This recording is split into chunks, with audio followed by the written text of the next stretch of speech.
বাবা মায়ের দুই মাত্র আদরের সন্তান ঈশান পড়ালেখা শেষ করে এখন একরকম ঘুরে বেড়াচ্ছে। বিজনেসম্যানের ছেলে, তাই পড়ালেখা শেষ করে ঘুরে বেড়ানোর সুযোগটা পাচ্ছে। আব্বু আম্মু তোমার মাথা ব্যথা নেই ছেলের লাইফ নিয়ে, কিন্তু আব্বু কিছুদিন ধরে ভাবছিল ছেলে তো আর এভাবে থাকতে পারে না, ওর একটা ভবিষ্যৎ আছে। আর তাছাড়া বয়স তো আর কম হয়নি, বিয়েটাও দিতে হবে। কিছুদিন আগে ঈশানের বড় বোনের বিয়েটা হয়ে গেছে, তাই বাসাটা ওনাদের কাছে কেমন ফাঁকা ফাঁকা লাগছে। তাই আব্বু আম্মু বারবার ওকে বলছিল ওদের অফিসে যেতে, তাতে কিছুদিনের মধ্যে ওকে বিয়েটা দিতে পারবে। কিন্তু ঈশানের স্রেফ কথা, ও বিয়েটা করবে না, তাই ব্যবসা তো বসছে না। ঈশান মেতে আছে ওর বন্ধু বান্ধব আড্ডা আর নিজের। আসুন এখন পরিচয়টা দিয়ে দিই, আমি ঈশান আহমেদ অনিক। আব্বু আম্মু দ্বিতীয় সন্তান, আব্বু বিজনেসম্যান আর আম্মু হাউস ওয়াইফ। প্রতিদিনের মতো আজকে ঈশান ড্রয়িং রুমে বসে টিভি দেখছে। এর মাঝে আব্বু আম্মু এসে ওর সামনে বসলো। ঈশান একবার আব্বু আম্মুর দিকে তাকিয়ে তারপর আবারও টিভি দেখে মনোযোগ দিল। তখন আম্মু বলতে লাগলো, আব্বু, আমাদের তোমার সাথে কিছু কথা আছে। আম্মুর কথা শুনে ঈশান টিভিটা অফ করে দেয়। আম্মুর দিকে মুখ করে তারপর বলে, হ্যাঁ আম্মু বলো। আব্বু, তুমি তো জানো আমরা কি বলতে চাই, কিন্তু তুমি তো আমাদের কথা কিছুতেই শুনছো না। তোমার আব্বু বারবার তোমাকে অফিসে যেতে বলেছে, কিন্তু তুমি তো তোমার আব্বুর বা আমার কারো কথা শুনলে না। দেখো আব্বু, তোমার তো একটা ভবিষ্যৎ আছে, তাই বলছিলাম কি তুমি তোমার আব্বুর কথা মতো অফিসে যাও। অনেক তো ঘোরাফেরা করলে, এখন অফিসে যাও। আমরা ডিসিশন নিয়েছি, খুব তাড়াতাড়ি তোমার বিয়েটা দেবো। কিছুদিন আগে তোমার আব্বুর বিয়ে হয়ে গেছে, তাই বাসায় একটা মেয়ের কমতি থেকে গেছে। তুমি যদি বিয়ে করো তাহলে তোমার বউ আসলে আর সেটার অভাবটা থাকবে না। আম্মু বারবার কেন এসব কথা বলছো বলো তো? তুমি জানো না আমার এসব কথা ভালো লাগে না। হ্যাঁ, তা লাগবে কেন? তোমার তো যত সব আজে বাজে চিন্তাই মাথায় ঘুরে। আবু শোনো, তোমার একটা ভবিষ্যৎ আছে তাই না? দেখো, তোমার যতগুলো ফ্রেন্ড ছিল সবাই কিন্তু জব করে, না হলে নিজেদের ব্যবসা নাকি আর বিয়ে করে সেটেল হয়ে গেছে। কিন্তু তুমি তো আমাদের কোনো কথাই শুনছো না। আমাদের কি ইচ্ছা করে না ছেলের বউর মুখ দেখতে, বলো? আব্বু কথাগুলো বেশ নরম সুরে বললো। তখন ঈশান বলতে লাগলো, আব্বু আমাকে কিছুদিন সময় দাও। আমি তো বলছি আমি এখন ওই বিয়ে করতে চাই না, কিছুদিন সময় লাগবে আমার। হ্যাঁ হ্যাঁ, এই সময় সময় করেই তো আজকে 6টা মাস কাটিয়ে দিলে। আর কতদিন সময় লাগবে তোমার? লেখাপড়া শেষ করেছে, আজকে একটা বছর হয়ে গেল, কিন্তু এখনো না কোনো জব না কোনো কাজ করো। আচ্ছা, তোমার কি করার ইচ্ছে আছে? তুমি অফিসে না বসতে চাইলে কোনো জব করো, তারপরও একটা বিয়ে করো। আমরা তোমাকে এভাবে দেখতে চাই না। আচ্ছা আব্বু, তোমার যদি কোনো মেয়ের পছন্দ থাকে কিংবা কাউকে ভালোবাসো, তাহলে আমাদের বলো, আমরা তোমার পছন্দটাকে মেনে নেব। আম্মু আমার যদি কোনো পছন্দ থাকতো তাহলে কি আমি তোমাদের বলতাম না? তোমরা জানো না আমি তোমাদের থেকে কোনো কিছু লুকাই না। তাহলে তোমার বিয়ে করতে সমস্যা কোথায়? আব্বু কেন বারবার এইসব কথা বলছো বলো তো? আমার এসব কথা শুনতে ভালো লাগে না। এত তাড়াতাড়ি এই ঝামেলাটা আমি মাথায় নিতে চাচ্ছি না। সে কি কথা? বিয়েটাকে তুমি ঝামেলা মনে করো? এটা কোনো কথা বললে? বিয়েটা তো একদিন না একদিন করতেই হবে, তাহলে এখন কেন নয় বলো তো? আম্মু বললাম তো আমার সময় লাগবে। ঈশানের কথাই আম্মু বেশ রেগে গেল আর বেশ কড়া কণ্ঠে বলতে লাগলো, হ্যাঁ, সময় লাগলে নাও, কিন্তু এরপর কিন্তু যখন বিয়ে করতে বলবো বিয়ে করতে হবে। তখন কিন্তু কোনো না শুনবো না। তুমি কিন্তু বলেছো কোনো মেয়েকে তোমার পছন্দ নেই, আর তুমি কাউকে ভালোবাসো না। এই শেষবার কয়েকটা দিন তোমাকে সময় দিব। এরপর যদি তুমি বিয়ে না করো, তাহলে তোমার সাথে আমি আর কথাই বলবো না। ঈশান বুঝতে পারলো এখানে থেকে যত কথা বলবে আম্মু ততই রেগে যাবে। তাই ও সেখান থেকে উঠে চলে গেল আর আম্মু বকাবকি করতে লাগলো। ঈশান রুমে গিয়ে হপাস করে বিছানায় বসে পড়লো আর ভাবতে লাগলো, বিয়ে বিয়ে করে তো মাথাটা পুরো হ্যাং করে দিয়েছে আম্মু। কি করে ওদের বোঝাই আমি সব ঝামেলার মধ্যে পড়তে চাই না। বিয়ে তো একদিন করতেই হবে, তাহলে এত তাড়াতাড়ি করার দরকারটা কি? আমি তো বুঝতে পারছি না। বেশ কিছুক্ষণ ভেবে ঈশান বিছানায় শুয়ে পড়ে। তার কাছে একটা সময় ঘুমের রাজ্যে তলিয়ে যায়। ঘুম ভাঙে একদম রাতে। উঠে ফ্রেশ হয়, তারপর বিছানায় বসতে ঈশানের চোখ পড়ে ওর গিটারটার উপর। উঠে গিয়ে গিটারটা হাতে নিয়ে তারপর গিটারের টুংটাং আওয়াজ তুলতে লাগলো। ভাবলো এই সময়টা ছাদে গেলে বেশ ভালো একটা পরিবেশ পাওয়া যাবে, আর তাতে গিটারের নতুন কোনো সুর তৈরি করা যাবে। যে ভাবা সেই কাজ। ঈশান ছাদে চলে গেল, গিয়ে তোলায় বসে তারপর কিছুক্ষণ উল্টা পাল্টা সুর তুললো। 2-3 মিনিট এভাবে গিটারটা এলোমেলো বাজানোর পর একটা সময় চোখ বুঝে তারপর সুন্দর একটা সুর তুললো আর পছন্দের গান একটার সাথে মেলালো। বেশ কিছুটা সময় এভাবে অতিবাহিত হয়ে যাওয়ার পর একটা সময় ঈশান হঠাৎ করে বুঝতে পারলো কোন একটা মিষ্টি ঘ্রাণ ওর নাকে ভেসে আসছে। এত সুন্দর আরো মোহনীয় ঘ্রাণটা, যেটা ঈশান আগে কোথাও পায়নি। কিছুক্ষণের মধ্যে ঘ্রাণটা ওর চারপাশে বিরাজ করতে লাগলো। তাই কোথা থেকে ঘ্রাণটা আসছে ঈশান সেটা বোঝার চেষ্টা করলো। বেশ কিছুক্ষণ এদিক ওদিক তাকিয়ে কোথাও কিছু দেখতে পাচ্ছিল না, তাই গিটারটা বাজাতে লাগলো। আর এখনটা যখন ঈশান খেয়াল করলো ঘ্রাণটা আস্তে আস্তে তীব্র থেকে আরো তীব্রতর হচ্ছে, তাই বিষয়টা ঈশানের কাছে বেশ সন্দেহজনক মনে হলো। ঘ্রাণটা কোথা থেকে আসছে সেটা দেখার জন্য ও গিটারটা থামিয়ে দিয়ে ছাদে যতগুলো ফুল গাছ ছিল সবগুলো ফুলের টবের কাছে গিয়ে বোঝার চেষ্টা করলো এটা কোন ফুলের ঘ্রাণ। কিন্তু না, তেমন কোনো ফুল ছাদে নেই। আর যাও আছে তাও তেমন কোনো সুবাস নেই। বিষয়টা ঈশানের কেমন জানি একটু আনেজি লাগছিল, তাই ও আর ছাদে না থেকে রুমে চলে গেল। সেদিন রাতেও ঈশান ওর ফ্রেন্ড রুদ্র নীল আকাশ ওদের সাথে বেশ কিছুক্ষণ হোয়াটসঅ্যাপে কথা বলার পর তারপর 12টার দিকে ঘুমিয়ে পড়লো। হঠাৎ করে মাঝরাতের দিকে ঈশানের ঘুমটা ভেঙে যায়। আর ঘুম ভাঙতেই ও বুঝতে পারি ওর বুকের উপর ভারী কিছু একটা আছে। ঈশানের মনে হচ্ছিল বেশ ভারী কিছু একটা ওর বুকের উপর পাথরের মতো ওজন মনে হচ্ছিল। তাই ঈশান ওর বুকের দিকে তাকালো, কিন্তু না, কিছুই নেই। কিন্তু কেন জানি বুকটা বেশ ভারী ভারী লাগছিল। তাই ঈশান এবার বুকের উপর হাত দিয়ে বোঝার চেষ্টা করলো বুকের উপর কি এমন আছে যে এত ভারী মনে হচ্ছে, কিন্তু না, কিছুই নেই। তারপর একটু ভয় হতে লাগলো। ঈশান তৎক্ষণাৎ উঠে বসে তারপর বোঝার চেষ্টা করলো ওর সাথে কি হচ্ছে, কিন্তু না, সবকিছুই স্বাভাবিক। ঈশান রুমের লাইটটা জ্বালিয়ে দেয়, তারপর রুমের চারিদিকে তাকাতে লাগলো, কিন্তু সবকিছুই স্বাভাবিক মনে হচ্ছে। ঈশান বেশ কিছুক্ষণ বসে থাকার পর আবারও গিয়ে বিছানায় শুয়ে পড়ে, কিন্তু কেন জানি ঘুম আসছিল না, বেশ ভয় লাগছিল। আর বেশ কিছুক্ষণ ওভাবে জেগে থাকার পর একটা সময় চোখগুলো লেগে যায়। এভাবে বেশ কয়েকটা দিন পর পর ঈশান খেয়াল করলো মাঝরাতে ওর ঘুমটা একা একাই ভেঙে যায়। আর যখনই ঘুম ভাঙে তখনই ওর বুকের উপর ভারী কিছু একটা উপস্থিতি টের পায়, কিন্তু সেটা কি বুঝতে পারে না। যখন হাত দিয়ে অনুভব করার চেষ্টা করি কি আছে কিছুই বুঝতে পারি না। তখন সব স্বাভাবিক মনে হয়। বিষয়টা নিয়ে ঈশান কিছুদিন যখন চিন্তিত, তাই ভাবছিল আব্বুর সাথে শেয়ার করবে, কিন্তু না, অযথা ওনারা টেনশন করবে। ঈশান এই বিষয়টা ওর একটা ফ্রেন্ডের সাথে শেয়ার করলে ও বিষয়টাকে স্বাভাবিক বলে ছেড়ে দেয়। দিন 15 পরের ঘটনা, ঈশানের আব্বু রেডি হচ্ছে ওর আপুর বাসায় যাওয়ার জন্য, কিন্তু আজকে ঈশান যাবে না। 2-3 দিন হলো ঈশান আপুর বাসা থেকে ঘুরে আসছে, তাই আজকে ওদের সাথে যাচ্ছে না। আব্বু বারবার ওকে যেতে বলছিল, তখন ঈশান যাবে না বলে দেয়। তাই আব্বু ওকে আর জোর করেনি। আব্বু চলে গেলে ঈশান বাসা থেকে বের হয়ে যায়। তারপর সারাদিন বন্ধুদের সাথে আড্ডা দিয়ে আসে। সন্ধ্যার দিকে বাসায় এসে ফ্রেশ হয়ে তারপর বেশ কিছুক্ষণ রেস্ট নিয়ে একটু লেখালেখি করে আবারও বন্ধুদের সাথে আড্ডা দিতে শুরু করে। একটা সময় আড্ডা দিতে দিতে রাত প্রায় 12টা বেজে যায়। তাই আড্ডা দেওয়া শেষ করে ফোনটা কেটে দিয়ে সবেমাত্র বিছানায় শুয়ে পড়েছে। এমন সময় বাড়ির সদর দরজার কলিং বেলটা বাজতে শুরু করে। তখন ঈশান ভাবতে লাগলো এই সময় বার কি এলো, আপু ফিরে আসলো না তো। এর মাঝে আরো কয়েকবার কলিং বেলটা বাজলো। তাই ঈশান দরজার কাছে চলে যায়। এর মাঝে শুধু কলিং বেল বারবার বেজে চলেছে। ঈশান দরজার ফাঁক দিয়ে সামনে তাকাতেই দেখে একটা মেয়ে দাঁড়িয়ে আছে। এর মাঝে আরো একটা কলিং বেল। ঈশান আর কিছু না ভেবেই দরজাটা খুলে দেয়। দরজা খুলতে ও সামনের দিকে তাকিয়ে দেখে ও সামনে অসম্ভব সুন্দরী একটা মেয়ে দাঁড়িয়ে আছে। মেয়ে বললে ভুল হবে, রীতিমতো একটা পরী দাঁড়িয়ে আছে। কারণ মেয়েটাকে দেখতে এতটা সুন্দর যেটা বলার বাইরে। ওকে প্রথমবার দেখার সাথে সাথে ঈশানের চোখ আটকে গেছে। মেয়েটা খেয়াল করলো ঈশান ওর দিকে এক দৃষ্টিতে তাকিয়ে আছে। তখন মেয়েটা চোখ নামিয়ে নিল। আর সাথে সাথে ঈশানের ভ্রু কাটে। তখন ঈশান ভাবতে শুরু করে এই মেয়েটা এখানে কি করছে। ভাই ওকে প্রশ্ন করে বসে, কি আপনি, আর আপনি কি চান, এরপর আপনি এখানে কি করছেন আপনি, আর কলিং বেলটা বাজাচ্ছেন কেন? আপনি আমাকে চিনবেন না, আমি তীব্রতা। আসলে আমি একটু বিপদে পড়ে এখানে আসছি। আপনি কি আমাকে একটু সাহায্য করবেন? কিন্তু আমি আপনাকে কি সাহায্য করতে পারি? এত রাতে আপনি একা একা এভাবে রাস্তায় ঘোরাফেরা করছেন কেন, আর আমি আপনাকে কি সাহায্য করতে পারি? দেখেন, আমি অনেক বিপদে পড়ে এখানে আসছি, আর আমি এলাকার রাস্তাঘাট কিছুই চিনি না। তাই আজকে রাতটা যদি আপনি আমাকে আপনার বাসায় থাকতে দিতেন, তাহলে আমি আপনার কাছে কৃতজ্ঞ থাকতাম। আমি সকালে উঠেই চলে যাব। মেয়েটার কথায় ঈশান বেশ গম্ভীর ভাবে চিন্তা করতে লাগলো। বাসায় তো আব্বু আম্মু কেউ নেই, তার উপর এই মেয়েটা একা, আমিও বাসায় একা। এই বিষয়টা যদি আশেপাশের লোকজন জানতে পারে তাহলে আমাকে খারাপ ভাববে। ঈশান কতগুলো ভাবছে। এর মাঝে মেয়েটা আবারও বলতে লাগলো, কি হলো, কথা বলছেন না যে? প্লিজ একটু হেল্প করুন আমাকে। আজকে রাতটা অন্তত আপনার বাসায় থাকতে দিন। অসম্ভব, যেটা কোনোভাবে সম্ভব না। আর তাছাড়া আজকে বাসায় আব্বু আম্মু কেউ নেই, শুধু আমি একলাই বাসায়, আর আপনি একা একটা মেয়ে। কিভাবে আমি আপনাকে বাসায় থাকতে দেই? এতে আশেপাশের লোকজন আমাদের নিয়ে নানা ধরনের আজে বাজে কথা বলবে। এতে আব্বু আম্মু খুব রেগে যাবে। তাই আমি আপনাকে কোনো সাহায্য করতে পারবো না। প্লিজ আপনি আসতে পারেন, আর দেখেন এখানে দাঁড়িয়ে থাকবেন না, কেউ দেখলে খারাপ ভাববে। আপনি অন্য কোথাও গিয়ে সাহায্য চান। ঈশান কথাটা বলতে এবার মেয়েটার মুখটা পুরো কালো হয়ে গেল। ঈশান খেয়াল করলো মেয়েটার চেহারাটা পুরো কালো মেঘে ছেড়ে গেছে। কেমন জানি অদ্ভুত এক মায়া এসে ভর করেছে মেয়েটার মধ্যে।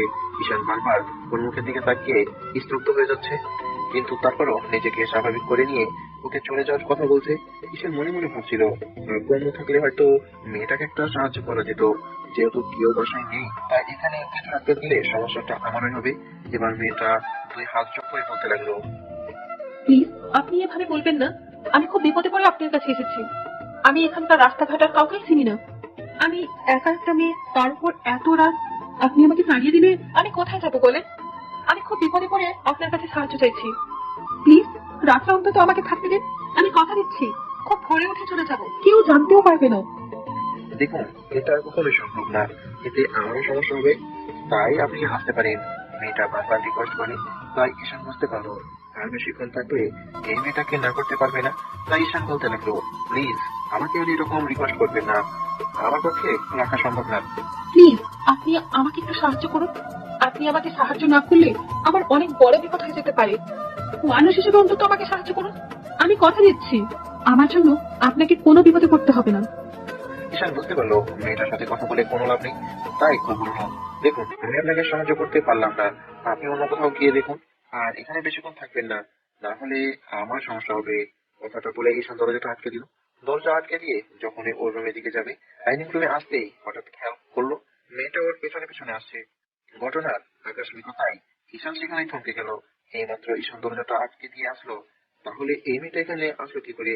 এবার ঈশান মেয়েটার দিকে বেশ ভয়ার্থ দৃষ্টিতে তাকালো, কারণ এরকম একটা অস্বস্তিকর পরিস্থিতির মুখে ঈশান আগে কখনো পড়েনি।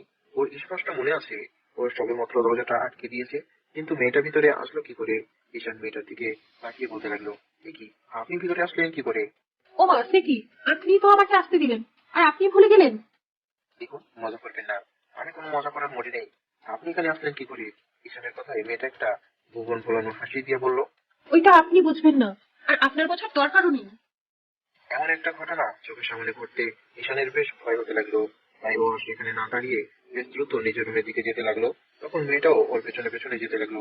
তাই ঈশানের বেশ ভয় লাগছিল, এরকমটা ওর সাথে আগে কখনো হয়নি। তাই ও বলতে লাগলো, এ কি, আপনি আমার পেছনে পেছনে কোথায় আসছেন? আমি কোথায় থাকবো সেটা তো বললেন না। ঈশান শুধু ভাবছে রাতটা কোন রকম ভাবে কেটে গেলেই হয়।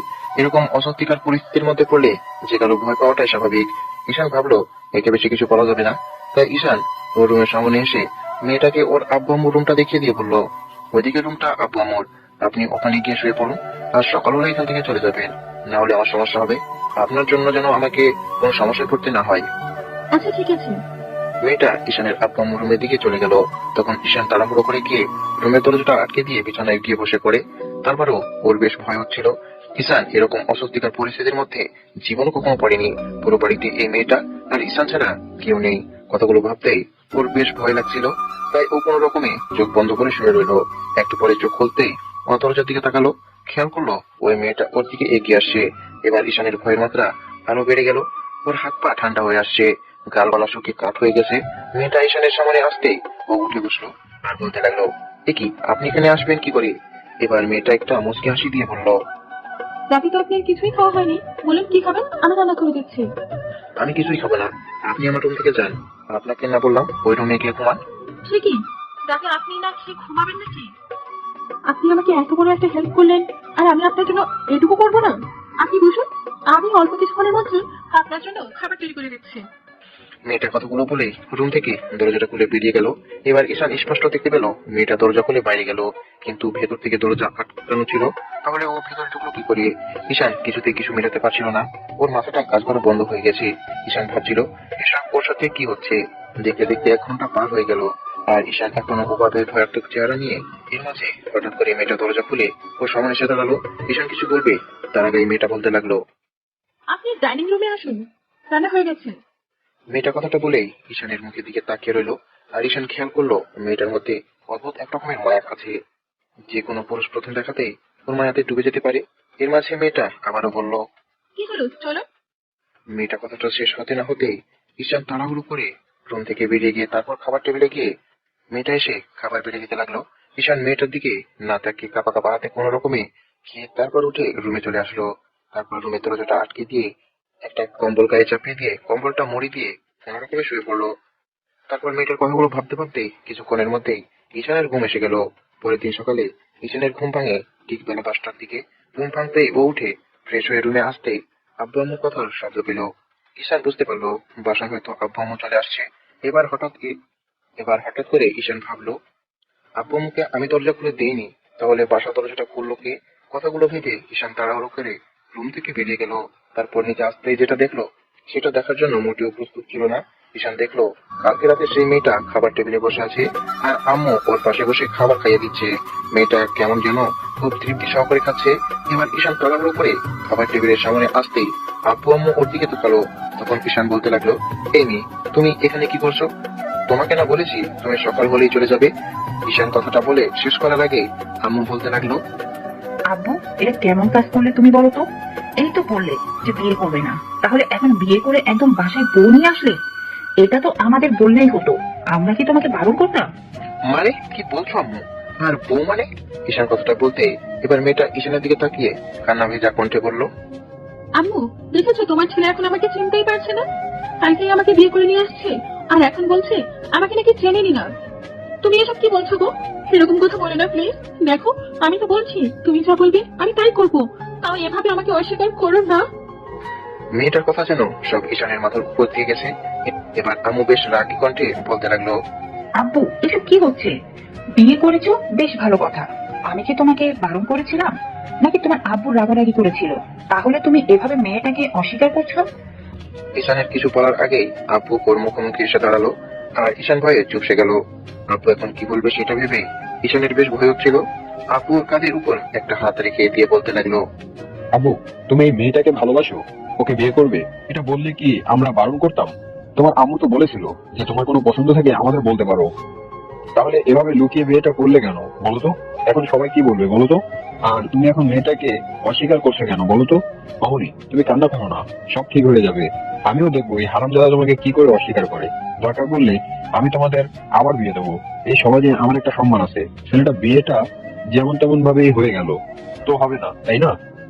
তাই তোমাদের আবার বিয়ে হবে। ঈশান বুঝতে পারছে না ওর সাথে কার রাত থেকে কিসব হচ্ছে। ওই মেয়েটার দরজা আটকে দেওয়ার পর ভিতরে আসা, তারপর ওর রুমের ভিতরে যাওয়া, রান্না বান্না করা, আজকে সকালের এসব কাণ্ড, ঈশানের সবকিছু গুলিয়ে যাচ্ছে। ওর মুখ দিয়ে কোনো কথাও বের হচ্ছে না, শুধু মেয়েটার দিকে ফেল ফেল করে তাকিয়ে আছে। মেয়েটার চেহারার মধ্যে কেমন একটা মায়া মায়া ভাব আছে, যে মায়াতে ঈশান কালকে থেকে বারবার পড়ে যাচ্ছে। তারপরও নিজেকে স্বাভাবিক করে নিয়েছে। এবার আম্মু মেয়েটার মাথায় হাত বুলিয়ে দিতে লাগলো। মামুনি, বলো তো তোমার নাম কি? তোমার সাথে এসেছে থেকে কথা বলছি, কিন্তু তোমার নামটাই তো জানা হলো না। আম্মু, নূরে মুজাসসাম টেম্পারেচার। বাহ, বেশ মিষ্টি নাম, ঠিক তোমার মতো। আম্মু কথাটা বলতে তীব্রতা মাথাটা নিচু করে নিল। আর ঈশান খেয়াল করলো লজ্জা পেলে মেয়েটাকে আরো দেখতে আরো সুন্দর লাগে। এবার আম্মু তীব্রতা তুতি ধরে মাথাটা উঁচু করে বলতে লাগলো, মামুনি, তুমি আমার বাদল ছেলেটাকে ভালোবাসো? এটা তুমি আমাকে বলতে পারলে না? এভাবে বিয়ে করলে কেন বলো তো? আমি কিন্তু খুব রাগ করেছি। আম্মু কথাটা বলতে এবার তীব্রতা আম্মুকে 2 হাত দিয়ে জড়িয়ে ধরে বলতে লাগলো, সরি আম্মু, আমি বুঝতে পারিনি, আমি বেশ ভয় পেয়ে গেছিলাম। ভেবেছিলাম তোমার ছেলেকে হারিয়ে ফেলবো, তাই তোমার ছেলের কথা মতো ওকে বিয়ে করতে বাধ্য হয়েছিলাম। ঈশান আবালের মতো সেখানে দাঁড়িয়ে কথাগুলো শুনে যাচ্ছে। সব যেন ওর মাথার উপর দিয়ে যাচ্ছে। কিন্তু একটা ব্যাপার ওর কাছে খুব ভালো লাগছে, যে বিয়ে না করেও আজকে বউ পেয়ে গেছে, তার উপরে আবার এত সুন্দরী একটা মেয়েকে। তীব্রতাকে দেখতে মারাত্মক সুন্দরী বললেও ভুল হবে না, পুরো পরিদের মতো। ওর চেহারাটা দেখে মনে হচ্ছে শরীরে একটু টোকা দিলে পুরো চেহারাটা রক্তবর্ণ ধারণ করবে। চোখ দুটো যেন পুরো মায়াজাল, কোমর অব্দি চুল, গোলাপের পাপড়ির মতো টোক, সব মিলিয়ে যেন একটা মায়াবী পরী। তাই ঈশান কিছু বলার মতো অবস্থায় নেই। ও শুধু তীব্রতার মুখের দিকে তাকিয়ে ভাবছিল, সত্যি যদি মেয়েটা ওর বউ হতো তাহলে ঈশানও ওকে মেনে নিত। তীব্রতা আম্মুকে জড়িয়ে ধরতে আম্মু ওকে 2 হাত দিয়ে জড়িয়ে ধরে বলতে লাগলো, দেখো মেয়ের কাণ্ড, লজ্জা পেয়েছে। হ্যাঁ গো, এখন কি করি বলো তো? ছেলে এমন একটা কাণ্ড করে ফেললো, এখন লোকে কি বলবে? দেখো, কে কি বললো সেটা আমি জানি না, কিন্তু আমার বৌমা পছন্দ হয়েছে, তাই আমি তোমার ছেলেকে কিছু বলবো না। যাই করুক আর না করুক, ছেলে বিয়ে করেছে তো, এখন যা করে তুমি করো। দেখো, এই বিষয়টা আর দামাচাপা থাকবে না। সবাই তীব্রতা মামুনিকে দেখবে, তখন জিজ্ঞাসা করবে ও কে, তখন কি বলবো? আচ্ছা ঠিক আছে, সে না হয় হলো। আমি চিন্তা করছি ওদের বিয়েটা আবার নতুন করে দিব, এতে বলা যাবে যে আমরা ওদেরকে মেনে নিয়েছি। আব্বু ভাবলো তীব্রতার আব্বু আম্মুর সাথে কথা বলবে, তাই এগিয়ে এসে তীব্রতার মাথায় হাত দিতেই তীব্রতা আব্বুর দিকে তাকালো। তখন আব্বু বলতে লাগলো, আচ্ছা মামনি, তুমি বলো তো তোমার বাসায় কে কে আছে, আমরা তোমার বাসায় কথা বলি। এভাবে তুমি ওদের না জানিয়ে চলে আসছো, ওরা তো অনেক টেনশন করবে, তাই না? আব্বু কথাটা বলতে এবার তীব্রতা মুখটা কালো করে ফেললো আর মাথাটা নিচে নামিয়ে নিল। তখন আব্বু ওর মুখের এক পাশে হাত দিয়ে বলতে লাগলো, কি হলো মামনি, তুমি মন খারাপ করলে কেন? আমি কি সব ভুল বললাম? আপু, আমি এতিম, আমার এই পৃথিবীতে কেউ নেই। তীব্রতা কথাগুলো বেশ করুণ কণ্ঠে বললো। ওর চোখে পানি টলটল করছিল, তাই আম্মু আবার ওকে জড়িয়ে ধরে ওর মাথায় হাত বুলিয়ে বলল, তোর পাগলি মেয়ে, কে বলেছে তোমার কেউ নেই? আমরা কি তোমার আব্বু আম্মু না? বলো, আজকে থেকে আমরাই তোমার আব্বু আম্মু। ঈশানের আব্বু, শোনো, তুমি ওদের আবার নতুন করে বিয়ের ব্যবস্থা করো আর সবটা ম্যানেজ করে নিও। এখন এইসব বিষয়ে মেয়েটাকে আর কিছু জিজ্ঞেস করো না তো। দেখলে ওইসব বিষয় জিজ্ঞেস করে মেয়েটার মনটা খারাপ করে দিলে। মামনি, তুমি কষ্ট পেও না, তোমার আব্বু বুঝতে পারেনি। আব্বু আম্মু তীব্রতার সাথে কথা বললো আর ঈশান ভাবছিল সত্যি কি ওর তীব্রতার সাথে বিয়ে হয়ে যাবে। ঈশান হঠাৎ করে আব্বু আম্মুর সামনে তীব্রতাকে বলল, আচ্ছা শোনো, আমার একটু তোমার সাথে আমার কথা আছে। ঈশান তীব্রতাকে তুমি করে বলার কারণ হচ্ছে, যদি ঈশান বলে ও তীব্রতাকে চিনে না তাহলে ওর একটা কথাও বিশ্বাস করবে না, তাই ঈশান ওকে তুমি করেই বললো। কথাটা বলে ঈশান ওর রুমের দিকে যেতে লাগলো আর তীব্রতাকে ওর সাথে দেখা করতে বললো ইশারায়। ওদের ইশারায় কথা বলতে দেখে আম্মু একটা মুচকি হাসি দিয়ে বলল, মামনি, তুমি যাও, ঈশান কি বলে শুনে আসো। ঈশান নিজের রুমের দিকে চলে গেল। তখন তীব্রতাও ঈশানের পিছনে পিছনে ঈশানের রুমে আসলো। তীব্রতার রুমে ঢুকতেই ঈশান রুমের দরজাটা আটকে দিয়ে তীব্রতার মুখোমুখি দাঁড়ালো আর তীব্রতা কেমন যেন ঈশানের চোখের দিকে তাকিয়ে লজ্জা পেয়ে মাথাটা নিচু করে নিল। এবার ঈশান বলতে লাগলো, আপনার তো দেখছি অনেক লজ্জা, এত লজ্জা রাতে কোথায় ছিল? আচ্ছা আপনি কে বলুন তো, এভাবে হুটহাট করে আমার বাসায় চলে আসলেন, তারপর আবার কালকে থেকে কিরকম অদ্ভুত ধরনের আচরণ করছেন?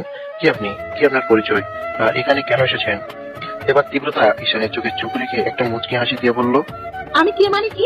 আমি তোমার বউ, তুমি বুঝতে পারছো না? ওর সাথে কেউ এভাবে কথা বলে? দুষ্টু। দেখুন, মজা করবেন না, আমি কোনো মজা করার মুডে নেই। আব্বু আম্মুর সামনে আমি কিছু বলতে পারিনি, তাই বলে আপনি যা খুশি তাই বলবেন সেটা আমি মেনে নিব? আপনি কেন এভাবে নাটক করছেন বলুন তো? সত্যি কথা বলুন, না হলে কিন্তু আমি আব্বু আম্মুর সামনে সব বলে দিব। আপু আম্মু আপনার কথা বিশ্বাস করবে না। আমি আপু আম্মুকে বলেছি আমাদের বিয়ে হয়ে গেছে, তাই আপু আম্মু এখন আমার কথাই বিশ্বাস করবেন। ঈশান বুঝতে পারলো এই মেয়েকে বেশি খাটিয়ে লাভ নেই, তা ও এবার স্বাভাবিক করে বলতে লাগলো, ওকে ওকে ঠিক আছে, কিন্তু আপনি এটা বলুন যে আপনি কে আর আপনার পরিচয় কি? আপনি হঠাৎ করে এসে এভাবে নিজেকে আমার বউ দাবি করছেন কেন? কারণ আমি তোমাকে ভালোবাসি। তীব্রতার মুখ থেকে এমন কোনো কথা শোনার জন্য ঈশান মোটেও প্রস্তুত ছিল না। তীব্রতা যেটা বললো সেটা শোনার পর ঈশানের মুখ দিয়ে কোনো কথা বের হচ্ছিল না। ঈশান বেশ কিছুক্ষণ এভাবে তীব্রতার দিকে তাকিয়ে থাকে, তারপর নিজেকে স্বাভাবিক করে নিয়ে বলল, মানে কি, আপনার সাথে তো আমার কালকেই প্রথম দেখা, তাহলে আপনি আমাকে ভালোবাসবেন কি করে? তুমি হয়তো আজকে আমাকে দেখছো, কিন্তু আমি তোমাকে অনেক আগে থেকেই চিনি, তাই তোমাকে আমি অনেক আগে থেকেই ভালোবাসি। তাহলে কালকে রাতে ওইভাবে আমাদের বাসায় এলেন কেন? আমাকে প্রপোজ করতে পারতেন সবার সামনে, আমাকে পরিচয় দিতে পারতেন। ওইটা ছাড়া তোমার লাইফে আসার মতো কোনো উপায় আমার কাছে ছিল না। কিন্তু আপনি এরকম নাটকটা কেন করলেন? আমি তো আপনাকে ভালোবাসি না, আমি আপনাকে বিয়েও করিনি আর বিয়ে করতেও পারবো না। আমি আব্বু আম্মুকে এখনই বলে দিব আমি আপনাকে বিয়ে করবো না। ঈশানের কথায় তীব্রতা একটা মুচকি হাসি দিয়ে বলল, এটা সমস্যাটা তোমারই হবে। তুমি যদি এমন কিছু বলো তাহলে আমি আপু আম্মুকে বলবো তোমার সাথে আমার বিয়ে, তখন কি হবে বুঝতে পেরেছো? তার থেকে ভালো ভালোই বিয়েটা করে নাও। আর বিয়ে তো তুমি একদিন না একদিন কাউকে না কাউকে করতে, তাহলে আমি তোমাকে ভালোবাসি, আমাকে কেন করতে পারবে না? তীব্রতার কথা শুনে ঈশান বেশ বিপাকে পড়লো। এখন যদি বিয়ে না করে দেয়, তাহলে তীব্রতা যদি আব্বু আম্মুকে বলে দেয় যে ওদের বেবি তীব্রতার পেটে, তাহলে আব্বু আম্মু সেটাই বিশ্বাস করে নেবে। কথাগুলো ভেবে ঈশান একটা শুকনো ঢোক দিল আর তীব্রতা মুচকি মুচকি হাসছে। ঈশান যতবার তীব্রতার মুখের দিকে তাকায় ততবার ওর মায়ে পড়ে যায়। ঈশান শুধু ভাবছে, জীবনের প্রথম দেখাতেই কাউকে এতটা ভালো লেগেছে, আর এই সেই মেয়েটা, বিয়েটা তো একদিন না একদিন করতে হবে। তাহলে যে মেয়েটা আমাকে ভালোবাসে তাকে কেন নয়? তাছাড়া তীব্রতাকে তো আমার অনেক ভালো লাগে, এমন একটা বউ পাওয়া তো ভাগ্যের ব্যাপার। ঈশান অনেক ভেবে চিন্তে ডিসিশন নিল বিয়েটা করে নিবে। তাই ও বলতে লাগলো, আচ্ছা ঠিক আছে ঠিক আছে, আপনি মুখে উল্টাপাল্টা কিছু বলতে হবে না, আমি বিয়েতে আছি। কথাটা বলতে তীব্রতা যেটা বললো সেটার জন্য ঈশান মোটেও প্রস্তুত ছিল না। তীব্রতার বিদ্যুৎ গতিতে ঈশানকে জড়িয়ে ধরলো আর সাথে সাথে ঈশান পাথরের মতো হয়ে গেল। আমি সত্যি তোমাকে অনেক ভালোবাসি। আই লাভ ইউ জান।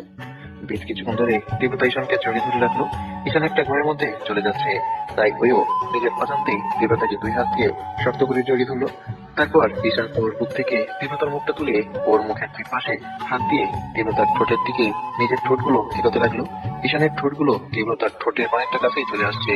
যখনই ঈশান চার ঠোঁট এক করতে যাবে তখনই তীব্রতা ঈশানকে ছাড়িয়ে নিয়ে দৌড়ে পালিয়ে গেল। তখন ঈশান একটা মুচকি হাসি দিয়ে মাথা চুলকাতে লাগলো। দেখতে দেখতে এভাবে 2টা দিন কেটে গেল। এর মাঝে ঈশান তীব্রতার সম্পর্কটা আর গভীর হচ্ছে। ঈশান তীব্রতাকে আস্তে আস্তে অনেকটাই ভালোবাসতে শুরু করেছে। আর তীব্রতা নাকি ঈশানকে অনেক আগে থেকেই ভালোবাসে।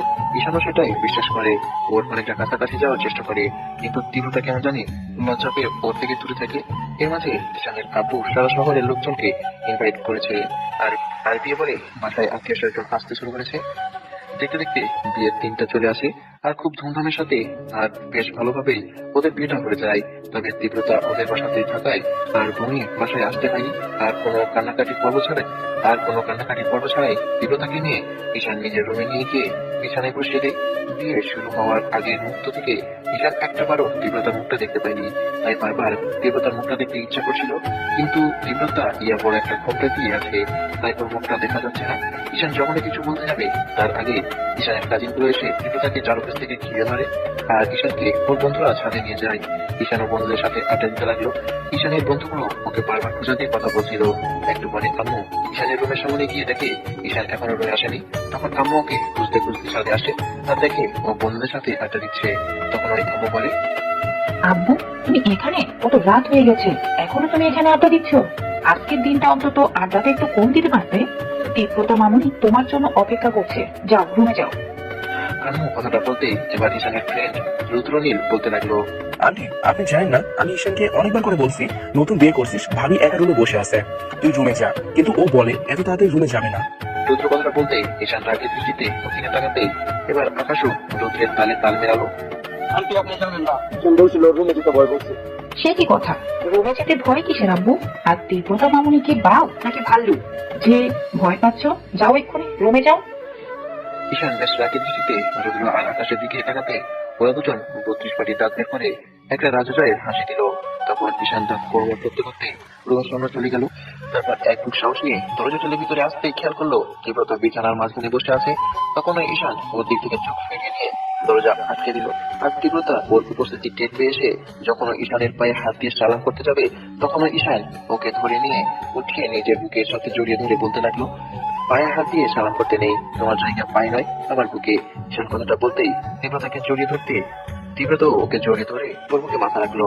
বেশ কিছুক্ষণ পর তীব্রতা বলল, আচ্ছা শোনো না, আমি ভেবেছি আমরা নতুন জীবন শুরু করার আগে 2 রাকাত নফল নামাজ আদায় করে আল্লাহর দরবারে আমাদের নতুন জীবনের জন্য দোয়া করব। তুমি গিয়ে অজু করে আসো। আচ্ছা ঠিক আছে। ঈশান তীব্রতাকে ছেড়ে দিয়ে তারপর পুজো করে আসতেই তীব্রতাও গিয়ে উজু করে আসলো। তারপর ওরা দুজনে 2 রাকাত নফল নামাজ আদায় করে মোনাজাতে হাত তুললো ওদের নতুন জীবনের জন্য। মোনাজাত শেষ করে ঈশান হঠাৎ করে তীব্রতাকে কোলে তুলে নিল আর তীব্রতা ভয় পেয়ে ওর গলা জড়িয়ে ধরলো। ঈশান ঈশানকে বিছানায় বসিয়ে দিয়ে আলমারির দিকে যেতে লাগলো। তখন তীব্রতা বলল, তুমি কোথায় যাচ্ছ? আরে বাবা কোথাও যাচ্ছি না, তোমার তো দেখছি তর হয়েছে না। ঈশানের কথায় তীব্রতা লজ্জা পেয়ে মুখটা নামিয়ে নিল আর বলল, তোমার মুখে কিছু আসবে না না? যা দোষটা। ঈশান একটা মুচকি হাসিতে তারপর আলমারি থেকে একটা ব্যাগ এনে তীব্রতার সামনে রেখে ব্যাগটা খুলতেই তীব্রতা দেখতে পেল ব্যাগের মধ্যে অনেকগুলো টাকা। তখন ও বলতে লাগলো, এগুলো নিশ্চয়ই আমার 3 মোহরের টাকা, তাই তো? হ্যাঁ আমি চাই না আমার আর তোমার ভালোবাসার মধ্যখানে অবৈধ সম্পর্ক হোক, তাই এগুলো পরিশোধ করা আমার জন্য খরচ। আমি সেটা জানি, যাও তুমি এগুলো রেখে আসো, আমার যখন দরকার হবে আমি তোমার কাছ থেকে নিয়ে নিব, কেমন? এখন এগুলো রেখে আসো। তীব্রতার কথায় ঈশান টাকাগুলো রেখে ড্রিম লাইট জ্বালিয়ে দিয়ে তারপর তীব্রতার সামনে এসে বসতেই তীব্রতা হঠাৎ করে ঈশানের পাঞ্জাবির গলা ধরে তারপর ওকে বিছানায় ফেলে দিয়ে বুকের উপর উঠে গেল। তখন ঈশান একটা মুচকি হাসি দিয়ে ওকে বিছানায় ফেলে দিয়ে ও শরীরের উপর নিজের শরীরের ভরটা ছেড়ে দিল। এবার তীব্রতা একটা মুচকি হাসি দিতেই ঈশান ওর গোলাপি ঠোঁটগুলোর দিকে তাকালো। ঈশানের ইচ্ছে করলো তীব্রতার ঠোঁটে স্বাদ দিতে, তাই ও ঈশানের ঠোঁটের দিকে এগিয়ে গেল। ঈশান এগোতেই তীব্রতার চোখ বন্ধ করে নিল আর ঈশান ওদের 4 ঠোঁট এক করে দিল। দুজন দুজনের ঠোঁটের স্বাদ দিতে লাগলো। এক পর্যায়ে ঈশান তীব্রতার ঠোঁট ছেড়ে দিয়ে ওর ঘাড়ে নাক ঘষতে শুরু করে। ঈশানের গরম নিঃশ্বাস তীব্রতার ঘাড়ে পড়তেই ও ঘন ঘন নিঃশ্বাস ফেলতে শুরু করেছে। ঈশান ওর সারার মুখে কিস করতে লাগলো। ঈশান যতবার ওর ঠোঁট দিয়ে তীব্রতার শরীর স্পর্শ করছে, তীব্রতা ততবারই কেঁপে উঠছে আর ঈশানকে শক্ত করে জড়িয়ে ধরছে। একটা পর্যায়ে ঈশান ওর শরীরের সব কাপড়গুলো সরিয়ে ফেলে, তখন তীব্রতা আর থাকতে না পেরে ঈশানকে বুকের সাথে শক্ত করে জড়িয়ে ধরে। ঈশান আদরের মাত্রাটা বাড়িয়ে দিতে থাকে। ও কিস করতে তীব্রতা নাভিতে চলে আসে। ড্রিপ নিয়ে কয়েকটা কিস করতে তীব্রতা ওর চুলগুলো দুই হাত দিয়ে খামচে ধরে। ঈশান বুঝতে পারে তীব্রতা ওর ছোঁয়া পেয়ে পাগল হয়ে গেছে। ঈশান ওদের শরীরে একটা চাদর দিয়ে দেয় আর তীব্রতাকে নিজের ভালোবাসায় ভরিয়ে দিতে থাকে। পরদিন সকালে মিষ্টি রোদের আলো এসে তীব্রতার মুখে পড়তেই ওর ঘুমটা ভেঙে যায়। চোখ খুলতেই তীব্রতা দেখে ও ঈশানের বুকে গুটি চটি বাইরে শুয়ে আছে আর ঈশানকে শক্ত করে দুই হাত দিয়ে জড়িয়ে ধরে রেখেছে। ঈশানের মুখের দিকে তাকাতেই তীব্রতা রাতের কথাগুলো মনে পড়ে যায় আর সাথে সাথেই তীব্রতা কেমন জানি লজ্জায় লাল হয়ে যাচ্ছিল। ঈশানের পুরো মুখে লিপস্টিকের অসংখ্য ছাপ, যেটা দেখে তীব্রতার খুব হাসি পাচ্ছিল। তাকে এই অবস্থায় দেখে তীব্রতা একটা ঘরের মধ্যে পড়ে যাচ্ছিল। তখন ও হঠাৎ করে ওদের চাপঠোঁট এক করে দেয় আর পাগলের মতো কিস করতে লাগলো। এবার তীব্রতা বুঝতে পারলো ঈশান ওর সাথে রেসপন্স করছে। তখন তীব্রতাকে ছেড়ে দিয়ে বলে, ওরে দুষ্টু, তার মানে তুমি জেগে আছো, লুকিয়ে লুকিয়ে এভাবে আমাকে দেখছো তাই না? তুমি আমার সাথে দুষ্টুমি করতে পারো, তাহলে আমি রেসপন্স করলে দোষ? আচ্ছা শোনো না, অনেক বেলা হয়ে গেছে, এখন উঠো, চলো গোসল করে নি। গোসল পরে করা যাবে। শোনো না, আমার না আবার ইচ্ছা করছে। কি? কি মানে? রাতে যেটা হলো সেটা। এই না, এখন আর কোনো দুষ্টুমি করবে না, রাতে কিন্তু একটু ঘুমাতে দাওনি। আমি তো দুষ্টুমি করবোই। ঈশান কথাটা বলে তীব্রতাকে যখন ওই জড়িয়ে ধরতে যাবে, তখন তীব্রতা ওদের শরীর থেকে চাদরটা নিয়ে উঠে ওয়াশরুমের দিকে দৌড় দিল। এবার ঈশান একটু মুচকি হাসি দিয়ে তারপর নিজের শরীরের দিকে তাকাতেই খেয়াল করলো ওর পরনে কিছুই নেই। তাই ঈশান তাড়াহুড়ো করে উঠে গিয়ে একটা লুঙ্গি শরীরে বেছে নেই। লুঙ্গি বেছে নিয়ে বলতে লাগলো, আর একটু হলে আপনাদের কাছে ইজ্জতের পাঞ্জা হয়ে যাচ্ছিল, আমাদের কি এখনো দেখা লাগবে? ঈশান লুঙ্গিটা পরে গিয়ে আবারও শুয়ে পড়লো আর কিছুক্ষণের মধ্যেও আবার ঘুমিয়ে পড়লো।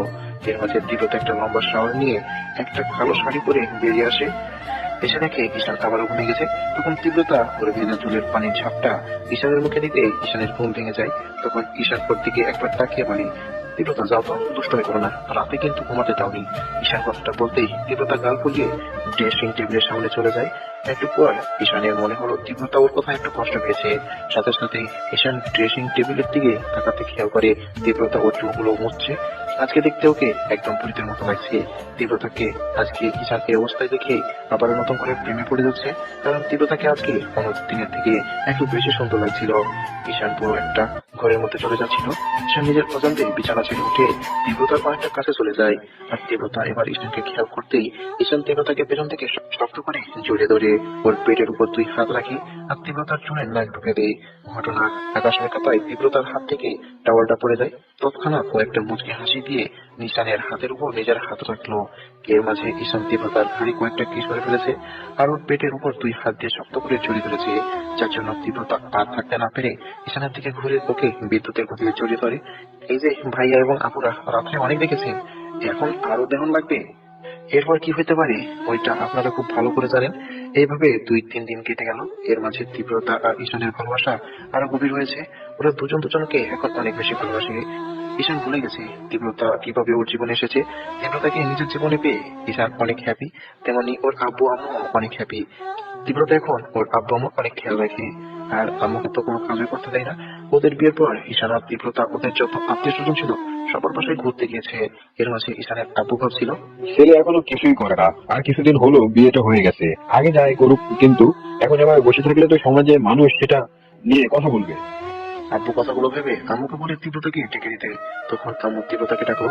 তীব্রতা আব্বু আম্মুর সামনে আসে আর বলে, আপু, তুমি আমাকে ডেকেছো? হ্যাঁ মামুনি, তুমি ঈশানকে একটু ডেকে দাও। ঠিক আছে আপু। তীব্রতা রুমে চলে গিয়ে দেখে ঈশান ওয়াশরুম থেকে বেরোচ্ছে।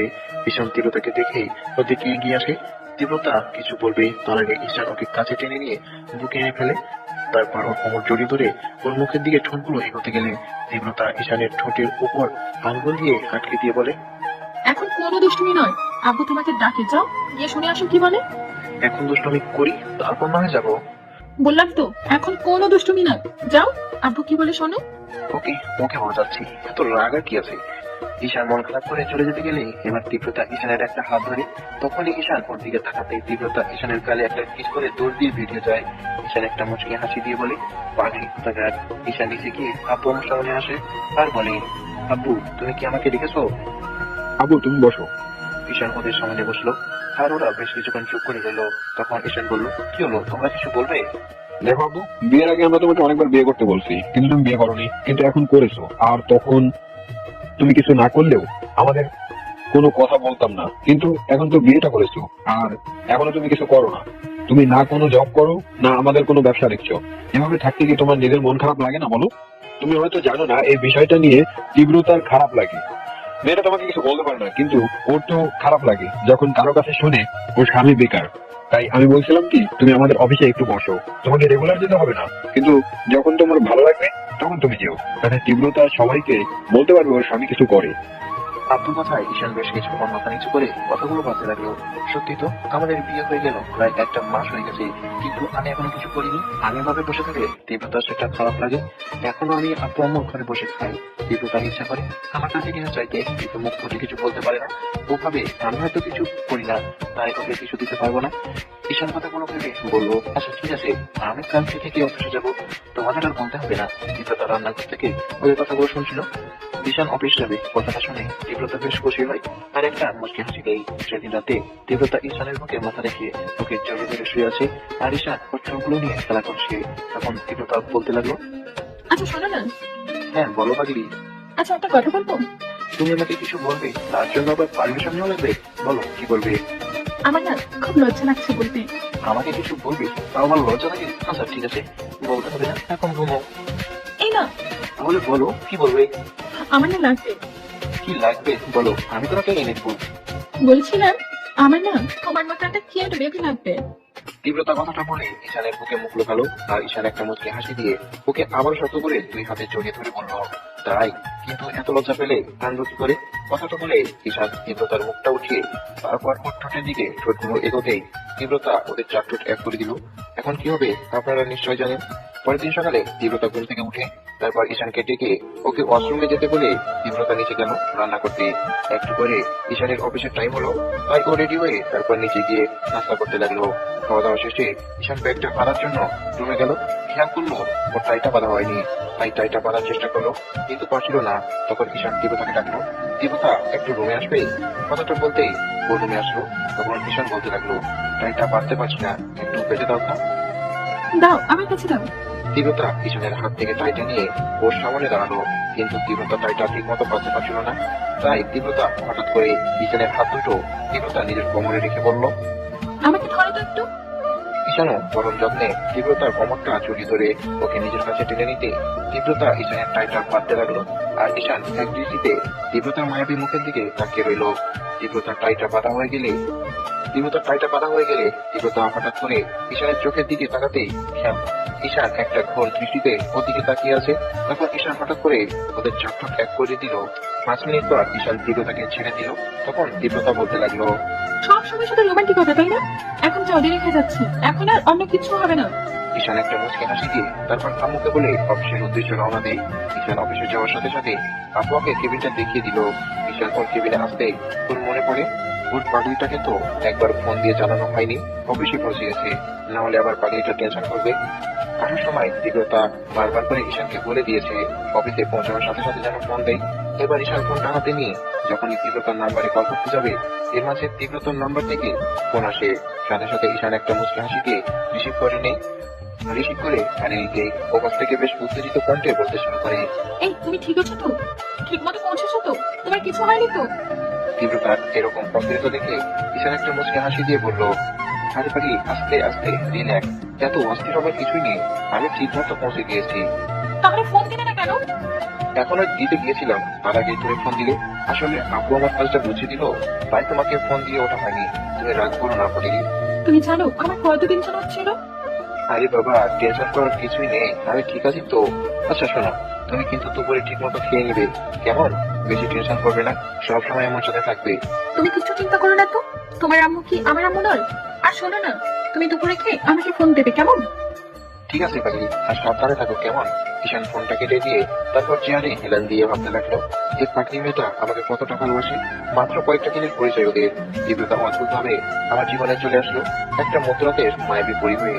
তীব্রতা যেন ঈশানের প্রতিটি শিরায় শিরাই আছে।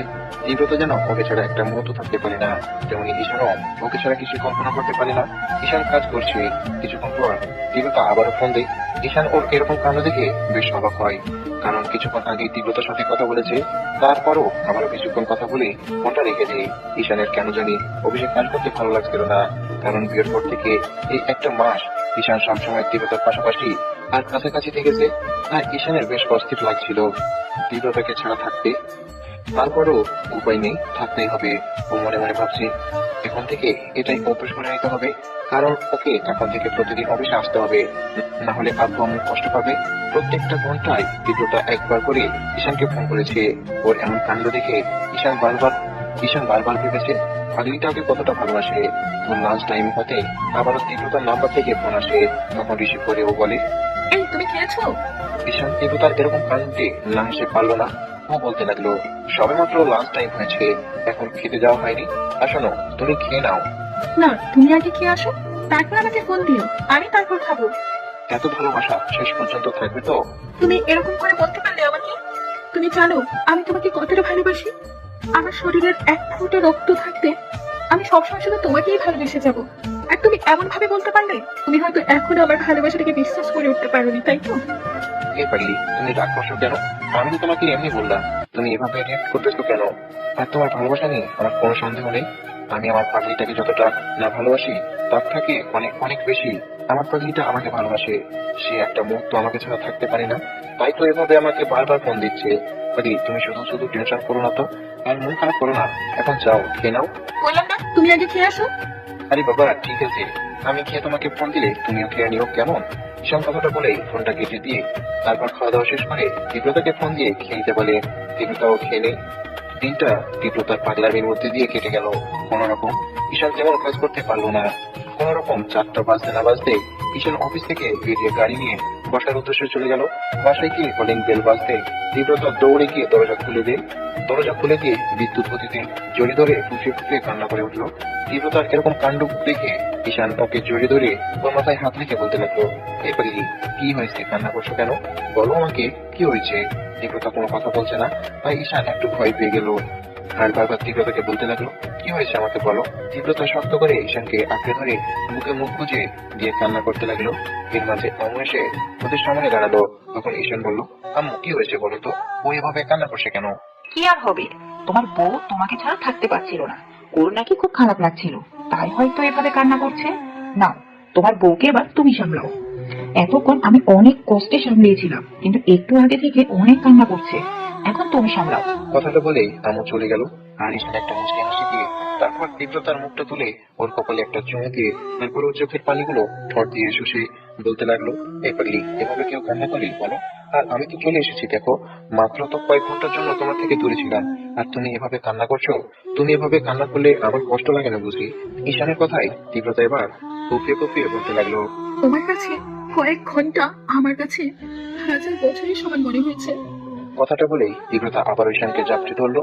আর ঈশান বলতে লাগলো, এই পাগলি, আর কান্না করো না, এখন থেকে তো আমাকে রোজই অফিসে যেতে হবে। তুমি না বলতে আমি কিছু করি, তাহলে এখন এভাবে কান্না করছো কেন? এখন থেকে তোমাকে একা থাকতে হবে।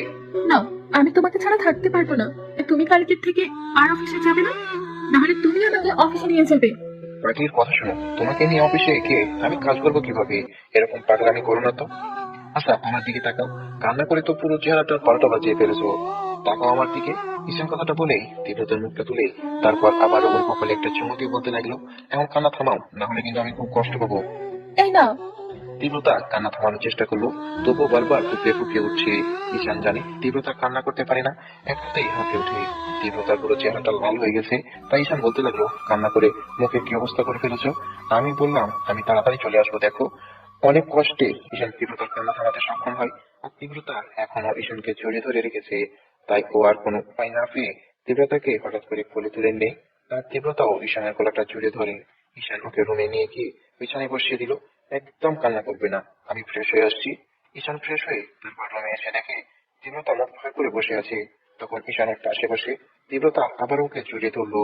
ঈশান ওর মাথায় হাত বুলিয়ে দিয়ে বলতে লাগলো, এরকম পাগলামি করলে আমার অফিসে যাওয়া হবে না পারলি, সেটা কি খুব ভালো দেখাবে বলো? তখন তো আব্বু আম্মু খুব কষ্ট পাবে, আর তুমিও তো সবাইকে বলতে পারবে না তোমার হাজবেন্ড কিছু করে। কেমন লাগবে তখন বলো তো? একটু মানিয়ে নাও হরি, দেখো আস্তে আস্তে অভ্যাস হয়ে যাবে। তীব্রতা কোনো কথা বলছে না। ঈশান ওকে অনেক বোঝানোর পর তীব্রতা বলে, মানতে পারি, কিন্তু আমাকে একটা খুব শীঘ্রই একটা বেবি দিতে হবে। তীব্রতা কথাটা বলে ঈশানের বুকে মুখ লুকালো আর একটা মুচকে হাসি দিয়ে শক্ত করে তীব্রতাকে জড়িয়ে ধরলো। এভাবে ওদের দুষ্ট মিষ্টি 65-র মধ্য দিয়ে দেখতে দেখতে আরো 15টা দিন কেটে গেল। ঈশান এখন রেগুলার অফিসে যায়, আর ও যখন বাসায় না থাকে তখন তীব্রতার মনটা বেশ খারাপ থাকে। ঈশান সেটা বুঝতে পারে। ঈশান তীব্রতাকে মন খারাপ না করতে বলে আর অনেক বোঝায়। তো একদিন রাতে খাওয়া দাওয়া শেষ করে ঈশান আর তীব্রতা শুয়ে আছে, আর তীব্রতা প্রতিদিনের মতো ঈশানের বুকে শুয়ে আছে।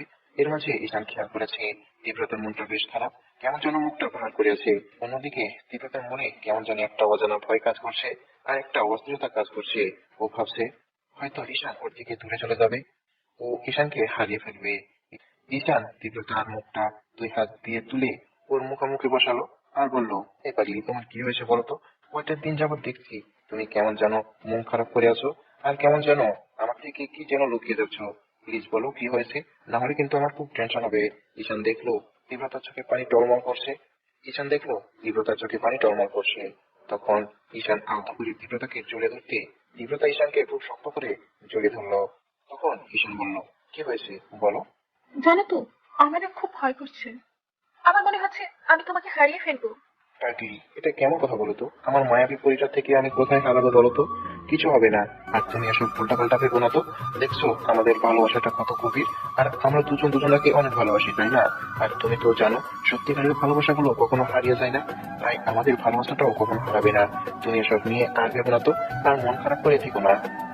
ঈশান অনেক বোঝানোর পর তীব্রতা ওর বুকে মাথা দিয়ে শক্ত করে জড়িয়ে ধরে ঘুমিয়ে পড়ে। পরের দিন সকালে ঈশান ঘুম থেকে উঠতে খেয়াল করলো তীব্রতা ওর পাশে নেই। তখনই ঈশানের রাতের কথাটা মনে পড়তে ওর বুকের ভিতরটা চুপ করে উঠলো। এমনটা কেন হলো ঈশান সেটা বুঝতে পারলো না। তীব্রতা সকালে উঠে আম্মুর সাথে রান্না করতে যায়, কিন্তু আজকে কেন জানি ওকে না দেখে ঈশানের ভয় হতে লাগলো। তাই ঈশান তাড়াহুড়ো করে উঠে তারপর নিচে গিয়ে দেখলো তীব্রতা আম্মুর সাথে রান্না করে হেসে হেসে কথা বলছে আর রান্না করছে।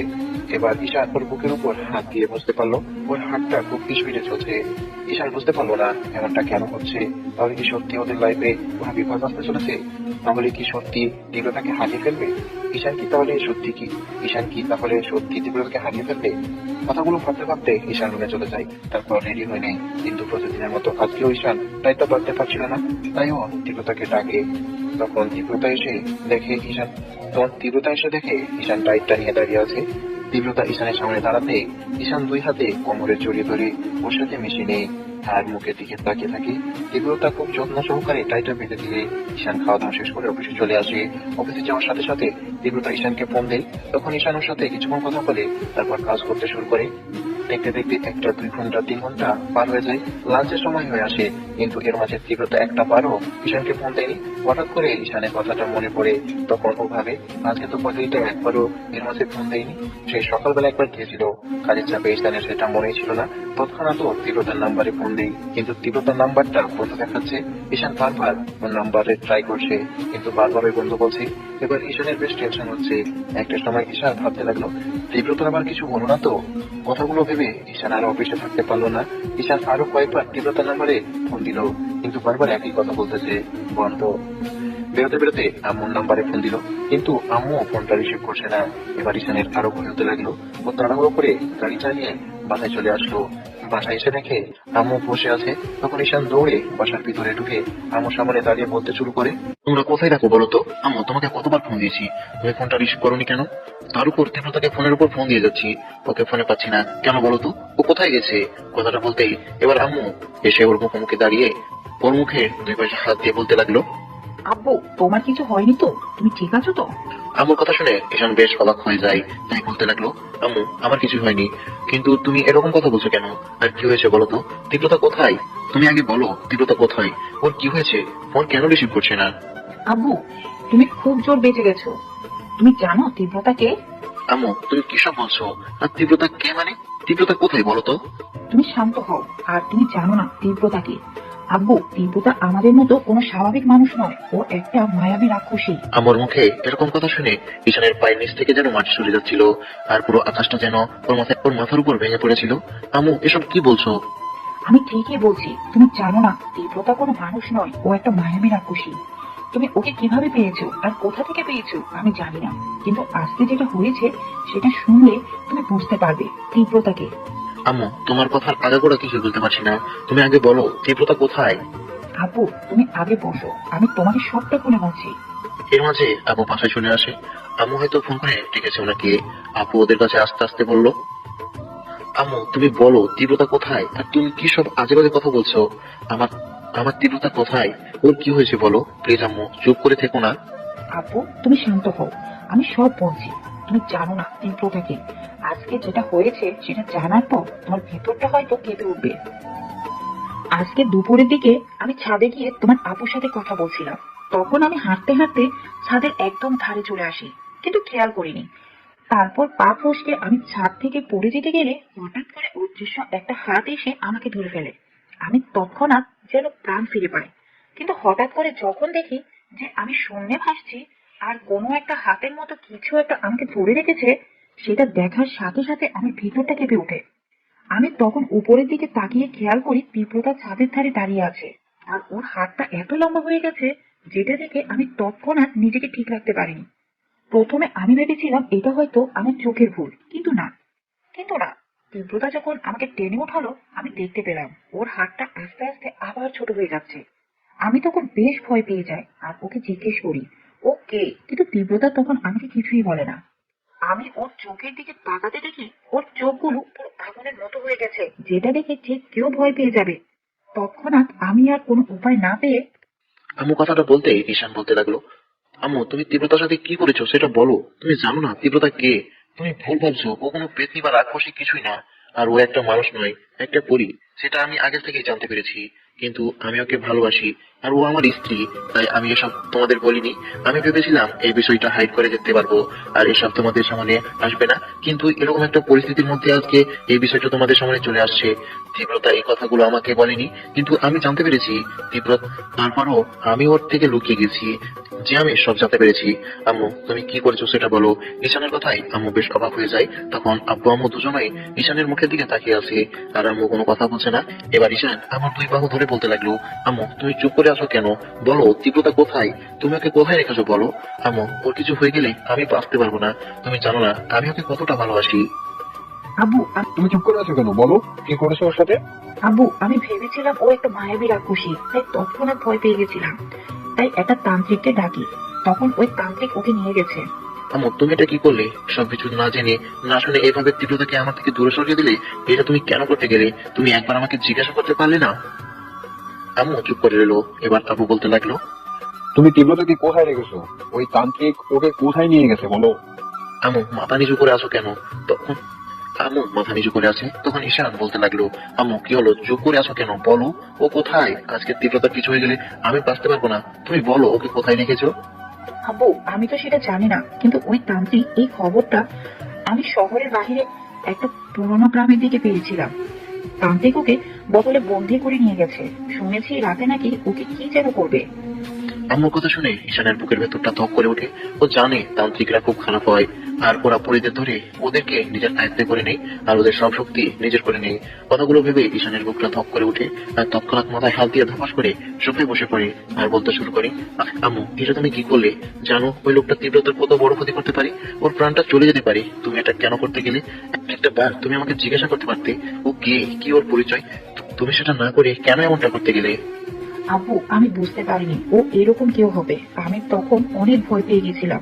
ঈশানের চোখ দিয়ে পানি টপ টপ করে পড়তে লাগলো।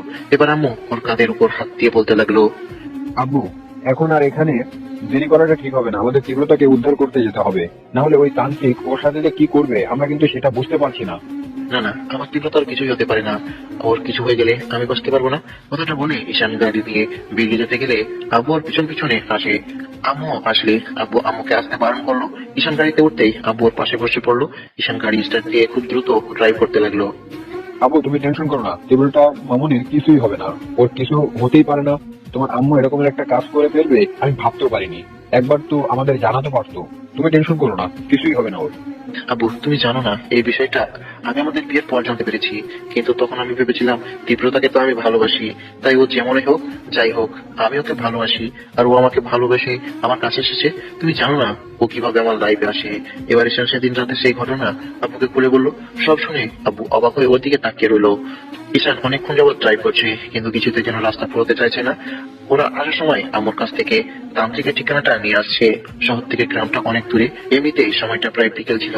তার উপর আবার 2-3 ঘন্টা যাবত ঈশান ড্রাইভ করছে কিন্তু রাস্তা যেন শেষ হতে চাইছে না। ঈশান পাগলের মতো ড্রাইভ করছে আর চোখে জল ফেলছে। দেখতে দেখতে প্রায় সন্ধ্যা হয়ে আসে আর ওরা একটা প্রাক্তন গ্রামের দিকে চলে আসে। এখন পরই গাড়িতে যাওয়ার রাস্তা শেষ হয়ে যায়। তখন ঈশান গাড়ি থেকে নামতেই আব্বু নেমে যায়। ঈশান দ্রুত পায়ে হাঁটতে থাকে কিন্তু কাউকে দেখতে পাচ্ছিল না যে তান্ত্রিকের বিষয়ে জিজ্ঞাসা করবে। অনেকক্ষণ হাঁটার পর একটা লোককে দেখতে পেয়ে জিজ্ঞাসা করলো, এখানে কোনো তান্ত্রিক আছে? গ্রামের ওই শেষ দিকে একটা তান্ত্রিক আছে, কিন্তু আপনি ওনার খোঁজ করছেন কেন? সেটা অনেক কাহিনী, আপনাকে বলার সময় নেই, কিন্তু আপনি এমন কথা বলছেন কেন বলুন তো? গ্রামের ওই শেষ দিকে একটা তান্ত্রিক আছে, কিন্তু আপনি ওনার খোঁজ করছেন কেন? এখন আপনি হয়তো জানেন না তান্ত্রিকরা বেশি ভালো নয়, আর এই তান্ত্রিকের কথা বলতে গেলে এ কোনো মানুষের পর্যায়ে পড়ে না। ও খুব বদরাগী আর খুব বাজে সব ধরনের। ও জিন পরিদের ধরে নিজের আয়ত্ত করে নেয় আর ওদের শক্তিগুলো নিজের শরীরে নেয়। কিন্তু আপনারা ওকে খুঁজছেন কেন? এখন আপনাদের পানির মায়া থাকলে ওর কাছে যাবেন না। ও বেশি সুবিধার নয়, তখন দেখা যাবে কি থেকে কি করে বসবে, তখন আপনাদের পান সংশয় হয়ে যাবে। তাই আপনারা শুধু শুধু গিয়ে নিজের পানটা দিবেন না, যেখান থেকে এসেছেন বাসায় চলে যান। লোকটার কথা শুনে ঈশানের বুকের ভেতরটা ধপ করে ওঠে। ও কোনো কথা না বলে সামনের দিকে হাঁটতে থাকে আর লোকটা বলতে লাগলো, যেতে কারো উপকার করতে যেতে নেই, শুধু শুধু আজকে বিপদে পড়তে যাইতেছে। ঈশান আর আব্বু আধা ঘন্টা যাবত হাঁটছে কিন্তু রাস্তায় আমার শেষ হতেই যাচ্ছে না। দেখতে দেখতে ওরা একটা জঙ্গলের দিকে চলে আসে। এক পর্যায়ে ঈশান খেয়াল করে রাস্তা প্রায় শেষ হয়ে আসছে আর দূরে একটা বাড়ি দেখা যাচ্ছে, কিন্তু বাড়িটার আশেপাশে জঙ্গল আর অন্ধকার আচ্ছন্ন। ঈশানের ভেতরে এবার অজানা এক ভয় কাজ শুরু করে দিয়েছে। তারপরও তীব্রতার কথা ভেবে ঈশান এগিয়ে যায়। এবার আব্বুকে আটকানোর চেষ্টা করে কিন্তু ঈশান কিছুতেই থামছে না। ঈশান বাড়িটার সামনে চলে আসে আর খেয়াল করলো বাড়ির চারপাশে মশলা আর আগুন দিয়ে ঘেরা আর আঁকা পাকা এলোমেলো কেমন যেন ছবি আঁকানো, দেখতে বেশ ভয়ানক। এবার দরজার দিকে তাকাতে ঈশান খেয়াল করলো মানুষের মাথা দুইটা খুলি দেখে ঈশান ভয় পেয়ে গেল। ঈশান বুঝতে পারলো ভেতর থেকে কিসব আওয়াজ আসছে। ঈশান এবার বাসার ভিতরে যেতে গেলে আব্বুকে আটকে দেয় আর বলে, দেখো আব্বু, আমাদের এখানে থাকাটা ঠিক হবে না, চলো আমরা এখন চলে যাই। অন্য কোনো উপায়ে আমরা তীব্রটাকে এই শয়তানের কাছ থেকে ছাড়িয়ে নেব। আব্বু তুমি কি বলছো? আমার তীব্রতা এই অবস্থায় আর আমি একে ফেলে চলে যাব? আমার ভালোবাসার কাছে আমি ছোট হয়ে যাব? কথাটা বলে ঈশান ওর হাতটা ছাড়িয়ে নিয়ে দরজায় টোকা দিল, কিন্তু ভিতর থেকে প্রতি উত্তর কোনো আওয়াজ আসলো না।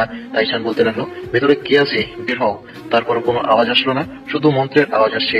ঈশান বুঝতে পারলো কিছু একটা গড়বড় হচ্ছে, তাই আর কোনো উপায় না পেয়ে কয়েকবার দরজায় জোরে জোরে ধাক্কা দিল আর তৎক্ষণাৎ খেয়াল করলো মন্ত্রটা আরো তীব্র থেকে তীব্রতর হচ্ছে আর কেমন যেন বিদ্যুতের সব শব্দ হচ্ছে। ঈশান আর দেরি না করে দরজায় জোরে জোরে কয়েকটা লাথি মেরে দিল, সাথে সাথে দরজাটা ভেঙে গেল। ঈশান সামনের দিকে তাকাতেই খেয়াল করলো একটা লোক একটা মূর্তির সামনে বসে আছে আর লোকটাকে দেখে মনে হচ্ছে আজ কয়েক বছর যাবৎ গোসল করেনি। দাড়ি চুলগুলো একদম বড় বড় আর গলায় কি সব ঝুলানো, হাতে কপালে সারা গা ভর্তি কি সব এলোমেলো আঁকানো। ঈশান বুঝতে পারলো এটাই তান্ত্রিক। ওর সামনে রাখা মূর্তিটাকে দেখতেই ঈশানের বেশ ভয় লাগলো। তারপরও বলল, আমার তীব্রতা কোথায়, ওকে কোথায় রেখেছো? কথাটা বলতে তান্ত্রিক মন্ত্র আড়ানো বাদ দিয়ে ঈশানের দিকে বেশ ভয়ানক দৃষ্টিতে তাকালো আর ঈশান খেয়াল করলো তান্ত্রিকের চোখ দুটো আগুনের গোড়ার মতো হয়ে গেছে। সাথে সাথে ঈশান কয়েকবার পিছিয়ে গেল। তান্ত্রিক ঈশানের কথায় বেশ রেগে গেল আর তৎক্ষণাৎ উঠে দাঁড়িয়ে বলতে শুরু করলো, তোর এত বড় সাহস, তুই আমার কাছে বাধা দিস? তুই জানিস এর জন্য তোর কত বড় ক্ষতি হতে পারে? বাচ্চা চাইলে এখন এখান থেকে চলে যা। আজকে আমার বর্ষার রাত, আজকে আমার কার্য সাধন হবে, আর তুই এর মধ্যে এসে আমার কাছে ব্যাঘাত ঘটাচ্ছিস। এখন এখান থেকে চলে যা, না হলে কিন্তু তোকে আগে শেষ করবো, তারপর এদের। কথাটা বলেই তান্ত্রিক বেশ পট্টহাসিতে ফেটে পড়লো, যার জন্য ঈশানের মনে হচ্ছিল কানের তলাটা ফেটে যাবে। তাই ও কানের দুই পাশে হাত দিয়ে বলতে লাগলো, আমি এখান থেকে চলে যাব, কিন্তু আমার তীব্রতাকে ছেড়ে দাও, না হলে কিন্তু খুব খারাপ হয়ে যাবে। এখান থেকে চলে যা, বাঁচতে চাইলে এখান থেকে চলে যা। আমি কাউকে সুযোগ দেয় না, তারপরেও তোকে সেই সুযোগ দিচ্ছি। আমার কাজ সম্পূর্ণ হওয়ার আগে আমি কোনো প্রকার ঝামেলা করতে চাই না।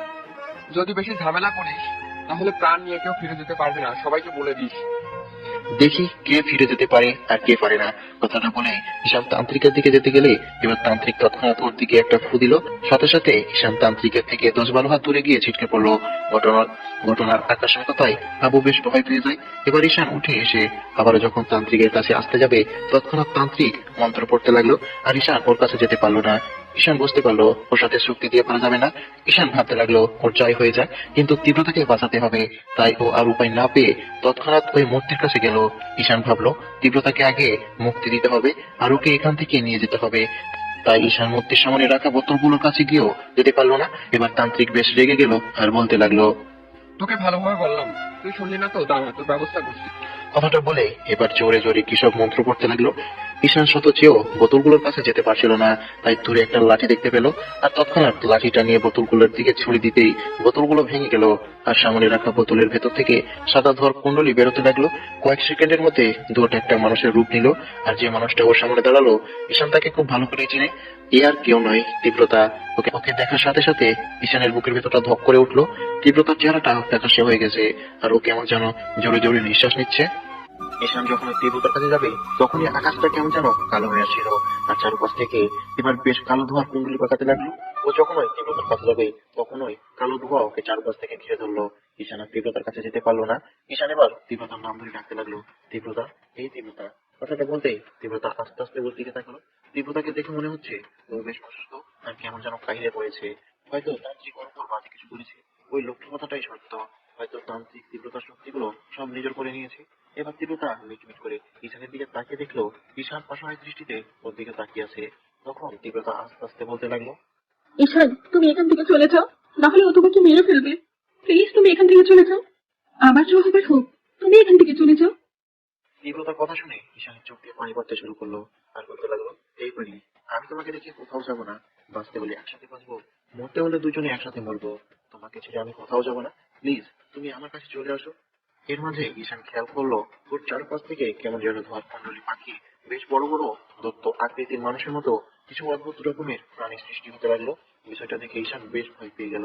এদিকে তীব্রতা ঈশানকে বারবার চলে যেতে বলছে আর ঈশান বলছে ওকে ছেড়ে কিছুতেই যাবে না। ঈশান খেয়াল করে দেখলো দূরে ওর আব্বু দাঁড়িয়ে আছে, কিন্তু ওর আব্বুকেও আশেপাশ থেকে সে দানব আকৃতির প্রাণীগুলো ঘিরে রেখেছে। দানবগুলোকে দেখতে মানুষের মতো হলেও ওদের দাঁত, নখ আর চোখগুলো কেমন যেন অদ্ভুত রকমের, বেশ ভয়ানক। ঈশান ওদের হাত থেকে বের হতে গেলে ওরা ঈশানকে ধরে ফেলে আর একজন আরেকজনের হাতে ঈশানকে বলের মতো ছুড়ে মারতে লাগলো আর হাসি হাসতে লাগলো। এবার এবার তান্ত্রিক ওদের দিকে এগিয়ে আসে আর বলে, বাড়াবাড়ি করেছিলাম, এখান থেকে চলে যাও, কিন্তু গেলি না। এখন দেখলি কি আমার সাথে তর্ক করার পরিণাম কি হতে পারে। আজকে আমার কার্যসিদ্ধি হবার দিন, আর তুই এসে আমার কাছে বাধা দিচ্ছিস। আজকে আগে তোকে বলে দিব, তারপর ওই শরীরটা থেকে সব শক্তি নিয়ে ওকে আমার পোষা জিনিসগুলোর হাতে ছেড়ে দেব। ওর যে কি অবস্থা করব সেটা তুই ভাবতেও পারবি না। কথাগুলো বলতে ঈশানের বুকের ভেতরটা দুমড়ে মুচড়ে যাচ্ছিল। ঈশান বুঝতে পারছে তান্ত্রিক তীব্রতার সাথে খুব বাজে কিছু করতে যাচ্ছে। এবার তীব্রতা বলতে লাগলো, প্লিজ তুমি এখান থেকে চলে যাও, আবার যা হবার হোক, তুমি এখান থেকে চলে যাও। তোমরা ওকে ছেড়ে দাও। তীব্রতা, না, তুমি ওদের কোনো কথা শুনবে না। আমার যা হবার হোক, তুমি ওদের কোনো কথাই কান দিবে না। তুমি ওদের কোনো কথাই শুনবে না। তোমরা ওকে ছেড়ে দাও, আমি তোমার সব কথা শুনবো। প্লিজ তোমরা ওকে ছেড়ে দাও। তীব্রতা, না, তুমি ওদের কোনো কথা শুনবে না। আমার যা হবার হোক, তুমি ওদের কোনো কথাই কান দিবে না। তুমি ওদের কোনো কথাই শুনবে না। ঈশান, পাগলামি করো না, ওরা তোমাকে ছেড়ে দিলে তুমি এখান থেকে চলে যাবে। দেখো, তোমার যা করার আমার সাথে করো, কিন্তু আমার স্বামীর কোনো ক্ষতি করো না। তুমি ওকে ছেড়ে দাও, আমি আমার সব শক্তি তোমাকে দিয়ে দিব। তীব্রতার কথাগুলো তান্ত্রিককে উদ্দেশ্য করে বলতে লাগলো আর ঈশান তীব্রতাকে বলতে লাগলো, তীব্রতা, তুমি ওর কোনো কথা শুনবে না। ও তোমাকে মেরে ফেলবে। তীব্রতা, যতক্ষণ তোমার শক্তি তোমার থেকে ওই শয়তানটা না নিতে পারবে ততক্ষণ ও আমাদের কিছু করতে পারবে না। ঈশান, পাগলামি করো না, তুমি এখান থেকে চলে যাও। আমি বলছি আমার যা হবার হোক, তোমার কিছু হয়ে গেলে আমি এমনিতেও আসতে পারবো না। আমি তোমার কিছু ক্ষতি দিব না। প্লিজ পাগলামি করো না, এখান থেকে চলে যাও।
আমি আমার সব শক্তি ওকে দিয়ে দিব, তাতেই না হয় ওর যদি শান্তি হয় তবে তাই হোক, কিন্তু তোমার কিছু হয়ে গেলে সেটা আমি সহ্য করতে পারবো না।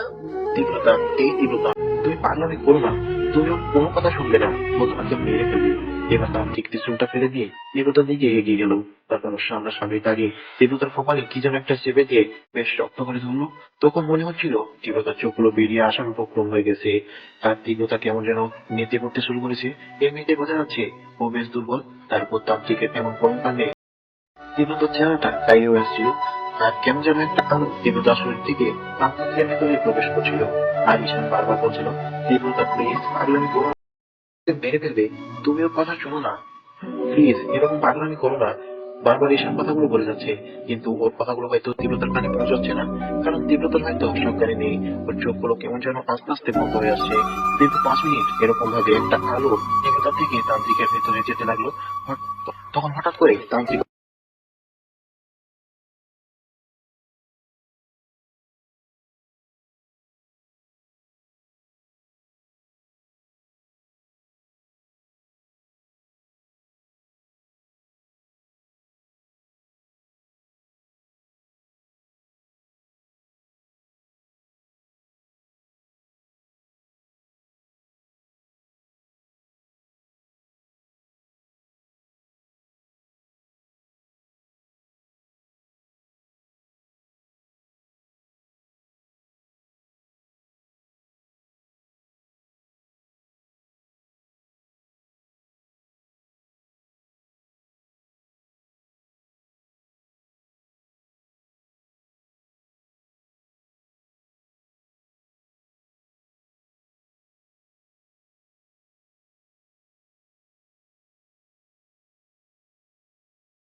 ছটকায় ওর হাত ছাড়িয়ে নিয়ে দাঁড়িয়ে গেল।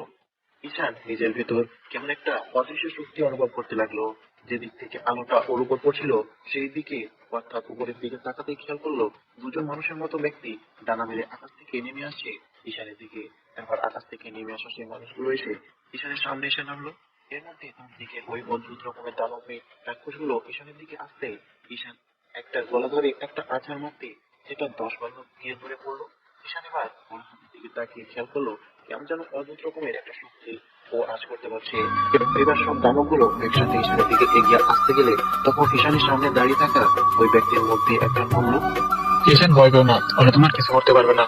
কথাটা বলতেই এবার তান্ত্রিক এসে বিদ্যুৎ দানবের রাক্ষসগুলো যখন ওদের ঘিরে ধরতে যাবে, এর মাঝে আকাশ থেকে ওই দুজন ব্যক্তির মতো আরো কিছু মানুষের মতো প্রাণী ডানা মেলে নিচে নেমে আসলো। ঈশান কিছু বুঝতে পারছে না, তাই ওনাদেরকে উদ্দেশ্য করে বলতে লাগলো, আপনারা কারা আর আপনারা আকাশ থেকে নামলেন কি করে?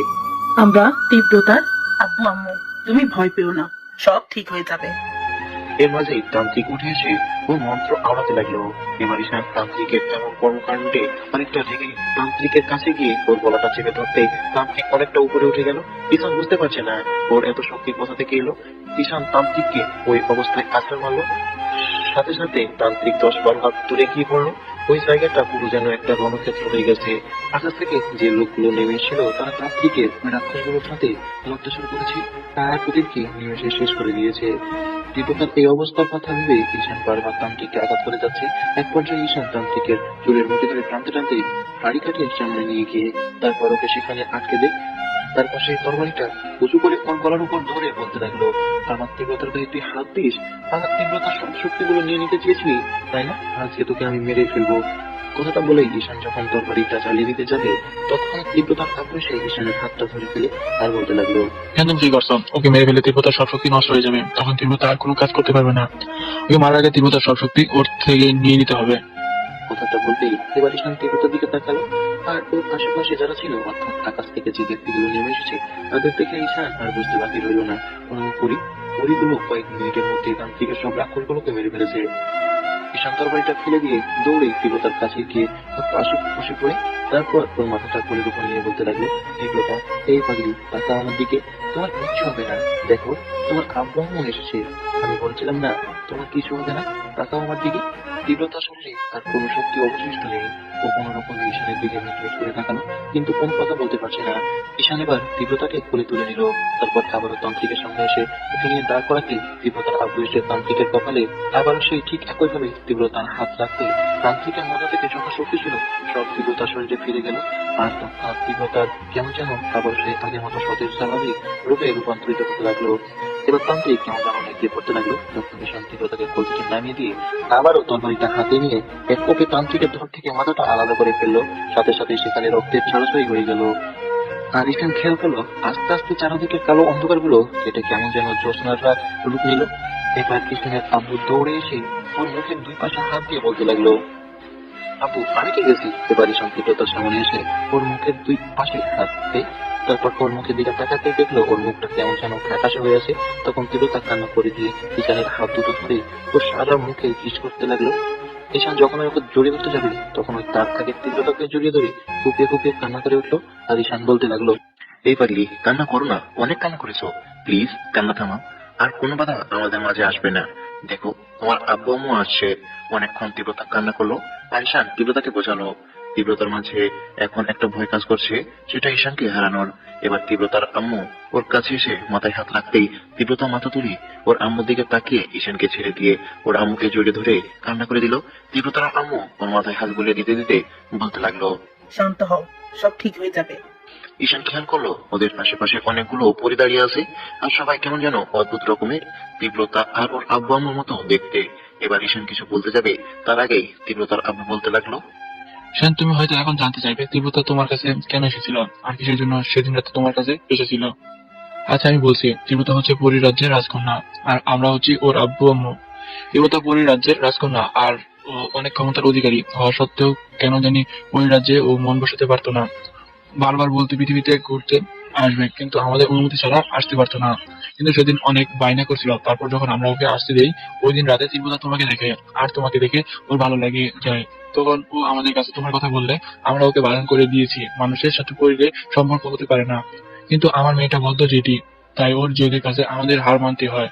ও বলে তোমাকে বিয়ে করবে। তখন আমরা ওকে বলেছিলাম যে তীব্রতা যদি তোমাকে বিয়ে করে তাহলে আর পরিরাজ্যে যেতে পারবে না, আর আস্তে আস্তে ও ওর শক্তি নষ্ট হয়ে যাবে, সারা জীবন তোমার সাথে ওর কাটাতে হবে। তাতেও তীব্রতা রাজি ছিল, তাই কোনো উপায় না পেয়ে ওর কথাতে সম্মতি দেই। তখন ওই দিন তীব্রতা আমাদের থেকে বিদায় নিয়ে সেদিন রাতেই তোমার কাছে চলে আসে, আর আমরা আমাদের এক পরিবারের বাজার মাধ্যমে জানতে পারি তোমার সাথে ওর বিয়ে হয়েছে আর তোমরা সুখে আছো, তাই আমরা অনেক খুশি হই। কিন্তু আজকে সেই পর্যায়ের মাধ্যমে আমরা জানতে পারি আমার মেয়ে এত বড় একটা দুঃসময় আর তুমি এই শয়তানটার হাতে বন্দী। তুমি আমার মেয়েটাকে বাঁচাতে এসে ওদের হাতে বন্দী, তাই আমরা চুপ করে থাকতে পারিনি, তোমাদের বাঁচাতে এসেছি। কথাগুলো বলেই তীব্রতার আব্বু আম্মু সবাই ঈশানের মুখের দিকে তাকিয়ে রইল, আর ঈশানের চোখ দিয়ে এখনো অনাবরত পানি পড়ছে, হয়তো তীব্রতাকে হারানোর ভয়ে। ঈশান কোনো কথা বলছে না দেখে এবার তীব্রতার আম্মু বলতে লাগলো, ঈশান, আমি বুঝতে পেরেছি তুমি হয়তো এসব জানার পর তীব্রতাকে কখনোই নিজের স্ত্রী হিসেবে মেনে নেবে না, ওকে হয়তো দূরে ঠেলে দেবে, তাই আমরা তীব্রতাকে নিতে এসেছি। তুমি যদি মনে করো যে তুমি ওর সাথে থাকবে না কিংবা একটা পরে তোমার বউ হতে পারে না, তাহলে আমরা ওকে নিয়ে যাব।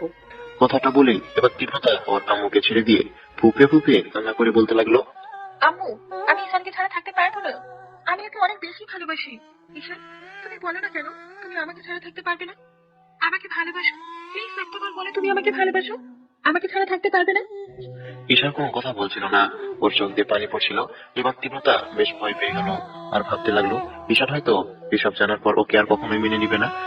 কথাগুলো ভেবে তীব্রতা ঈশানের মুখের দুই পাশে হাত দিয়ে বলতে লাগলো, ঈশান, হ্যাঁ ঈশান, তুমি কথা বলছো না কেন? তুমি বলো না আব্বু আম্মুকে তুমি আমার সাথে থাকতে চাও, তুমি আমাকে ভালোবাসো, আমাকে ছেড়ে কখনো যাবে না, প্লিজ বলো। আমি তোমাকে ছাড়া থাকতে পারবো না, খুব কষ্ট হবে আমার, প্লিজ একটাবার বলো। দেখো, আমি বিষয়টা তোমাকে বলতে চেয়েছিলাম, কিন্তু ভেবেছি তুমি যদি জানতে পারো তাহলে হয়তো কখনোই আমাকে নিজের স্ত্রী হিসেবে মেনে নিবে না, তাই তোমাকে ভয়ে বলতে পারিনি। প্লিজ একটাবার কথা বলো, ওদের বলো তুমি আমাকে ছাড়া থাকতে পারবে না, নাহলে আব্বু আম্মু আমাকে এখান থেকে নিয়ে যাবে আর কখনো পৃথিবীতে আসতে দেবে না, আমি আর তোমাকে দেখতে পাবো না, প্লিজ বলো, একটাবার বলো। তীব্রতার কথাগুলো বলে কান্না করে দিল। ঈশান এবার ওকে বিদ্যুতের গতিতে জড়িয়ে ধরলো। তীব্রতা ঈশানের বুকে মুখ গুজে দিয়ে কান্না করতে লাগলো। আর ঈশান বলতে লাগলো, পাগলি, আমি অনেক আগে জানতাম তুমি একটা পরী, কিন্তু তুমি যেহেতু বলো নাই, তাই আমিও এটা কারোর সামনে আনতে চাইছিলাম না। তুমি ভাবলে কি করে যে মায়াবী পরীটাকে আমি এতটা ভালোবাসি তাকে দূরে ঠেলে দেবো? আমি তোমাকে কখনো হারিয়ে যেতে দেবো না। আব্বু আম্মু, আমি তীব্রতাকে অনেক বেশি ভালোবাসি। আমি জানি না ওকে তোমাদের মতো ভালোবাসতে পেরেছি কিনা, কিন্তু তোমাদের পরে যদি কেউ ভালোবেসে থাকে তাহলে সেটা আমি। তোমরা প্লিজ ওকে আমার থেকে নিও না। এই পাগলিটা আমাকে বড্ড বেশি ভালোবাসে। কথাটা বলতেই ঈশানের আব্বু আর তীব্রতার আব্বু আম্মু একটা মিষ্টি হাসি দিল। তখন তীব্রতার আব্বু বলতে লাগলো, ঈশান, আমি জানতাম আমার মেয়েটাকে অনেক বেশি ভালোবাসো, তাই আমার বিশ্বাস ছিল সবকিছু জানার পরও তুমি ওকে মেনে নিবে। শুধু আজকে তোমাদের এই বিপদ থেকে আমরা এখানে আসছি। দোয়া করি তোমরা অনেক ভালো থাকো, আর তুমি দীপতাকে নিয়ে তোমার আমাদের পরিরাজ্যে যেও। আমাদের এখানে বেশিক্ষণ থাকাটা ঠিক হবে না। কথাটা বলেই তীব্রতার আব্বু আম্মু আর ওদের সাথে আসা বাদ বাকি পরিগুলো ওদের দোয়া করে তারপর চলে গেল। আর তীব্রতা ওর আব্বু আম্মুকে হাতের ইশারায় বিদায় জানালো। এবার ঈশান তীব্রতার দিকে তাকালো, আর যখন ওকে কিছু বলতে যাবে তার আগে তীব্রতা কেমন যেন মাথা করে পড়ে যেতে লাগলো। তৎক্ষণাৎ ঈশান ওকে ধরে ফেললো আর বলতে লাগলো, তীব্রতা, এই পাগলি, কি হয়েছে তোমার? প্লিজ কথা বলো। এই পাগলি, এরকম করো না, আমার কিন্তু খুব কষ্ট হবে। প্লিজ পাগলি, এরকম করো না। আব্বু এসে তীব্রতার মুখে হাত দিয়ে বলতে লাগলো, আব্বু, তীব্রতা মামুনির জ্ঞান হারিয়ে ফেলেছে, হয়তো অনেক অসুস্থ। আজকে ওর শরীরের উপর দিয়ে অনেক ধকল গেছে। তুমি ওকে নিয়ে চলো, এখনই ওকে হসপিটালে নিয়ে যেতে হবে। আবুর কথায় ঈশান তীব্রতাকে কোলে তুলে নেই আর দৌড়ে গাড়ির দিকে যেতে থাকে। কিছুক্ষণের মধ্যেই ওরা গাড়ির সামনে চলে আসে। তখন ঈশান তীব্রতাকে নিয়ে পেছনের সিটে উঠে বসে পড়ে আর মাথাটা কোলের উপর নিয়ে ওর মুখে দুই পাশে হাত দিয়ে ওর সাথে কথা বলার চেষ্টা করে। আবু ড্রাইভিং সিটে উঠে তারপর গাড়িটা খুব দ্রুত ড্রাইভ করতে থাকে। ওর আধা ঘন্টার মধ্যে কাছের একটা হাসপাতালে চলে আসে। তারপর ঈশান তীব্রতাকে কোলে করে নিয়ে হাসপাতালে যেতেই ওকে একটা কেবিনে শিফট করে দেয়। আব্বু আম্মুকে ফোন করে বলে দিয়েছে ওরা হাসপাতালে চলে আসছে। আম্মু হাসপাতালের উদ্দেশ্যে বেরিয়ে পড়ে। সেদিন রাতে আর তীব্রতার জ্ঞান ফিরল না। ডক্টর তাকে ওর কেবিনে যেতে দিল না। উনি জানালো তীব্রতার শরীরটা খুব দুর্বল। দিন সকালে ডক্টর ওকে ভালোভাবে চেক আপ করে তারপর বাইরে আসতে ঈশান ডাক্তারের কাছে গিয়ে দাঁড়ালো আর বলতে লাগলো, ডাক্তার, আমার ওয়াইফের কি অবস্থা? কেমন আছে ও এখন? ডাক্তারের কথা শুনে তীব্রতা কেবিনের দিকে যেতে গিয়ে ফিরে আসলো। আর ডাক্তার এবার একটা মুচকি হাসি দিয়ে বলল, কথাটা বলতে ঈশানের চোখ দিয়ে পানি পড়তে লাগলো। তৎক্ষণাৎ ঈশান দৌড়ে তীব্রতার কেবিনে চলে গেল আর খেয়াল করলো তীব্রতা উঠে বসে আছে। ঈশান তীব্রতাকে দেখেই দৌড়ে গিয়ে ওকে জাপড়ে জড়িয়ে ধরলো। তীব্রতা ওকে দুই হাত দিয়ে জড়িয়ে ধরে। এই পাগল, তুমি কান্না করছো কেন? দেখো, আমার কিছুই হয়নি, আমি ঠিক আছি তো, প্লিজ কান্না করো না। ঈশান তীব্রতাকে নিজের বুকের সাথে জড়িয়ে ধরে কান্না করতে লাগলো। এর মাঝে আব্বু আর আম্মু কেবিনে আসলো। তীব্রতা লজ্জা পেয়ে ঈশানের বুকে মুখ লুকালো। আর তখন আব্বু বলতে লাগলো, তীব্রতা মামুনি, তোমার বরটা তোমার এই অবস্থার জন্য কান্না করছে না, তুমি একদম ঠিক আছো। তুমি জানো কত বড় একটা খুশির খবর আজকে তুমি আমাদের দিয়েছো? আব্বুর কথা শুনে তীব্রতা একটু অবাক হয়। তারপর বলতে লাগলো, আপু, তুমি কি বলছো? আমি তো কিছুই বুঝতে পারছি না। আব্বু এবার একটা মুচকি হাসি দিয়ে বলল, মামুনি, আমরা দাদু হচ্ছি, আমাদের দাদু ভাই আসছে। কথাটা বলতেই লজ্জায় তীব্রতার মুখটা লাল হয়ে গেল। এবার ঈশান তীব্রতাকে ছেড়ে দিয়ে ওর পাশে দাঁড়িয়ে চোখ মুছতে লাগলো। এর মাঝে আম্মু এসে তীব্রতার হাতগুলো ধরে বলতে লাগলো, মামুনি, তুমি আমাকে মাফ করে দিও। আমি বুঝতে পারিনি তুমি আমার ছেলেটাকে এত ভালোবাসো। তৎক্ষণাৎ আমি ভয় পেয়ে গেছিলাম, আর আমি কিছু না চিনি তোমাকে এইরকম একটা বাজে পরিস্থিতির মুখে ফেলে দিলাম। আজকে সব আমার জন্যই হয়েছে, তুমি আমাকে মাফ করে দাও। ছি ছি আম্মু, তুমি এসব কি বলছো? তুমি তো আমার আম্মু, তুমি আমার কাছে কোনো দোষ করোনি, তুমি তো বুঝতে পারোনি, তাই এমনটা হলো। আর আমারই উচিত ছিল তোমাদের সবটা বলা, কিন্তু কি করবো বলো, আমি ভয় পেয়ে গেছিলাম। ভেবেছিলাম তোমরা হয়তো আমাকে ভুল বুঝে দূরে সরিয়ে দেবে, তাই আর তোমাদের বলতে পারিনি। কিন্তু আমি ওসব কিছু মনে রাখিনি। প্লিজ আম্মু, তুমি আর এমন কথা বলো না। অনেকক্ষণ যাবৎ তীব্রতার সাথে সবাই কথা বললো। তারপর একটা পর্যায়ে ঈশান, তীব্রতা আর আব্বু আম্মু বাসায় চলে আসে। তো ঈশান ঠিক করেছে ওর পাগলিটাকে ছাড়া আর অফিসে যাবে না। ঈশানের এমন কাণ্ড দেখে তীব্রতা বলল, এই, তুমি অফিসে যাবে না? এভাবে শুয়ে আছো কেন? তুমি পাগল নাকি? তোমার মাথা খারাপ? তোমাকে এই অবস্থায় রেখে আমি অফিসে যাবো? মানে? মানে কি আবার বুঝে বলতে হয়? তুমি কয়েকদিন পর আম্মু হবে, আর আমার বউটাকে আমি এই অবস্থায় রেখে অফিসে যাব? থাকতে পারবো আমি অফিসে? আমি আব্বুকে বলে দিয়েছি এই 9টা মাস আমি আমার পাগলিটাকে ছাড়া কোথাও যাব না। কথাটা বলে ঈশান বিছানা ছেড়ে উঠে গিয়ে তীব্রতাকে পিছন থেকে জড়িয়ে ধরে ওর থুতনি তীব্রতার কাঁধের উপর রাখতে তীব্রতা ঈশানের হাতের উপর দুই হাত রেখে বলতে লাগলো, তুমি তো বড্ড পাগল। সবে মাত্র শুনেছো তুমি আব্বু হবে, আর এখনই অফিস বাদ দিয়ে দিবে? এরকম পাগলামি কেউ করে? কি করে না করে সেটা আমি জানি না, কিন্তু আমার পাগলিটার জন্য আমি করি। কারণ আমি আমার পাগলিটাকে বড্ড বেশি ভালোবাসি। ঈশান কথাটা বলতে তীব্রতা ঈশানকে ছাড়িয়ে নিয়ে এবার ওর দিকে ঘোরাতে ঈশান তীব্রতার কোমর জড়িয়ে ধরে বলতে লাগলো, আমি জানি তো আমার বাবা আমাকে কতটা ভালোবাসে। তীব্রতা অনেক বললো ঈশানকে অফিসে যাওয়ার জন্য, কিন্তু ঈশান ওর পাগলিটাকে ছাড়া কিছুতেই যাবে না। তো রাতে খাওয়া দাওয়া করে তীব্রতা ঈশানের বুকে মাথা রেখে শুয়ে আছে, আর ঈশান ওর মাথায় হাত তুলে দিচ্ছে। তখন তীব্রতা বলতে লাগলো, আচ্ছা শোনো না, আমাদের কি বেবি হবে বলো তো? সেটা তো বলতে পারবো না, কিন্তু আমি চাই আমাদের একটা মেয়ে হোক। আর সেটা যদি না হয়, আল্লাহ যেটা দিবে সেটাতেই আমি খুশি, কিন্তু আমি খুব করে চাই মেয়ে। কেন কেন তুমি মেয়ে চাও কেন? কারণ মেয়ে হলো তোমার মতো একদম একটা পিচ্চি পরি হবে। কিন্তু আমার তো ছেলে পছন্দ, ঠিক তোমার মতো একটা কিষান চাই আমার। ওকে বাবা, আল্লাহ যেটা দেবে সেটাই আমরা খুশি, কেমন? আচ্ছা ঠিক আছে ঈশান, ঈশান শোনো না, হ্যাঁ বলো পাগলি। আমি তো ভেবে রেখেছি আমাদের যদি ছেলে হয় তাহলে নাম রাখবো ত্রিশান, আর মেয়ে হলে কি নাম রাখবো বলো তো? আমি সেটা ভেবে রেখেছি, মেয়ে হলে নীলা নাম রাখবো। কেন কেন নীলা কেন? কারণ রুদ্র নীলের নীলা নামটা খুব করে পছন্দ, আর গল্পটা ওই আমাকে লিখতে বলেছে। তো 5 বছর পরের ঘটনা, ঈশান রুমে বসে আছে, এর মাঝে তীব্রতা রুমে ঢুকতে ঢুকতে বলতে লাগলো, নীলা, নীলা মামুনি কোথায় তুমি? নিশ্চয়ই আমার পেছনে লুকিয়ে আছো, তাই তো? কেন আমার পিচ্চি পরিটা আবার কি করেছে যে লুকাবে? তোমার মেয়ে আর কি করবে? তোমার ফ্রেন্ড আকাশের ছেলেকে প্রপোজ করেছে, যেমন বাবা তার তেমনি মেয়ে। সব তোমার জন্য হয়েছে। আমার জন্য মানে? আমি কি জানি না ভেবেছো? সেদিন রাতে তুমি তো আমার বুকের উপরে এসে শুয়েছিলে, এটা কি আমি বুঝতে পারিনি মনে করেছো? ঈশান কথাটা বলতেই তীব্রতা লজ্জায় মাথা নামিয়ে নিল। এর মাঝে ওদের মনে পড়লো নীলা রুমে নেই। তখন তীব্রতা বলতে লাগলো, এই নীলা মামুনি কোথায় তুমি? এই তুমি নীলাকে দেখেছো? কই না তো, নীলা তো আমার কাছে ছিল, কোথায় গেল তাহলে? কথাগুলো বলে এবার দুজনে নীলাকে খুঁজতে লাগলো। সারা বাড়িতে যখন খুঁজে না পেলো, তখন ওরা দুজনে ছাদে গিয়ে আকাশের দিকে তাকাতে খেয়াল করলো নীলা ওর নানা নানুর সাথে আকাশে ভেসে বেড়াচ্ছে আর খেলা করছে। এটা থেকে তীব্রতা আর ঈশান পাশাপাশি এসে দাঁড়ালো। তখন তীব্রতা ঈশানের একটা হাত জড়িয়ে ধরে একটা মুচকি হাসি দিয়ে ওর কাঁধে মাথা রাখে। তখন ঈশানও একটা মুচকি হাসি দিল। আর গল্পটা কেমন হয়েছে অবশ্যই কমেন্ট করে জানাবেন। আর হ্যাঁ, চ্যানেলটি সাবস্ক্রাইব করতে ভুলবেন না। পরবর্তী গল্পের জন্য কমেন্ট করে জানাবেন কিরকম গল্প আপনারা চান। আল্লাহ হাফেজ।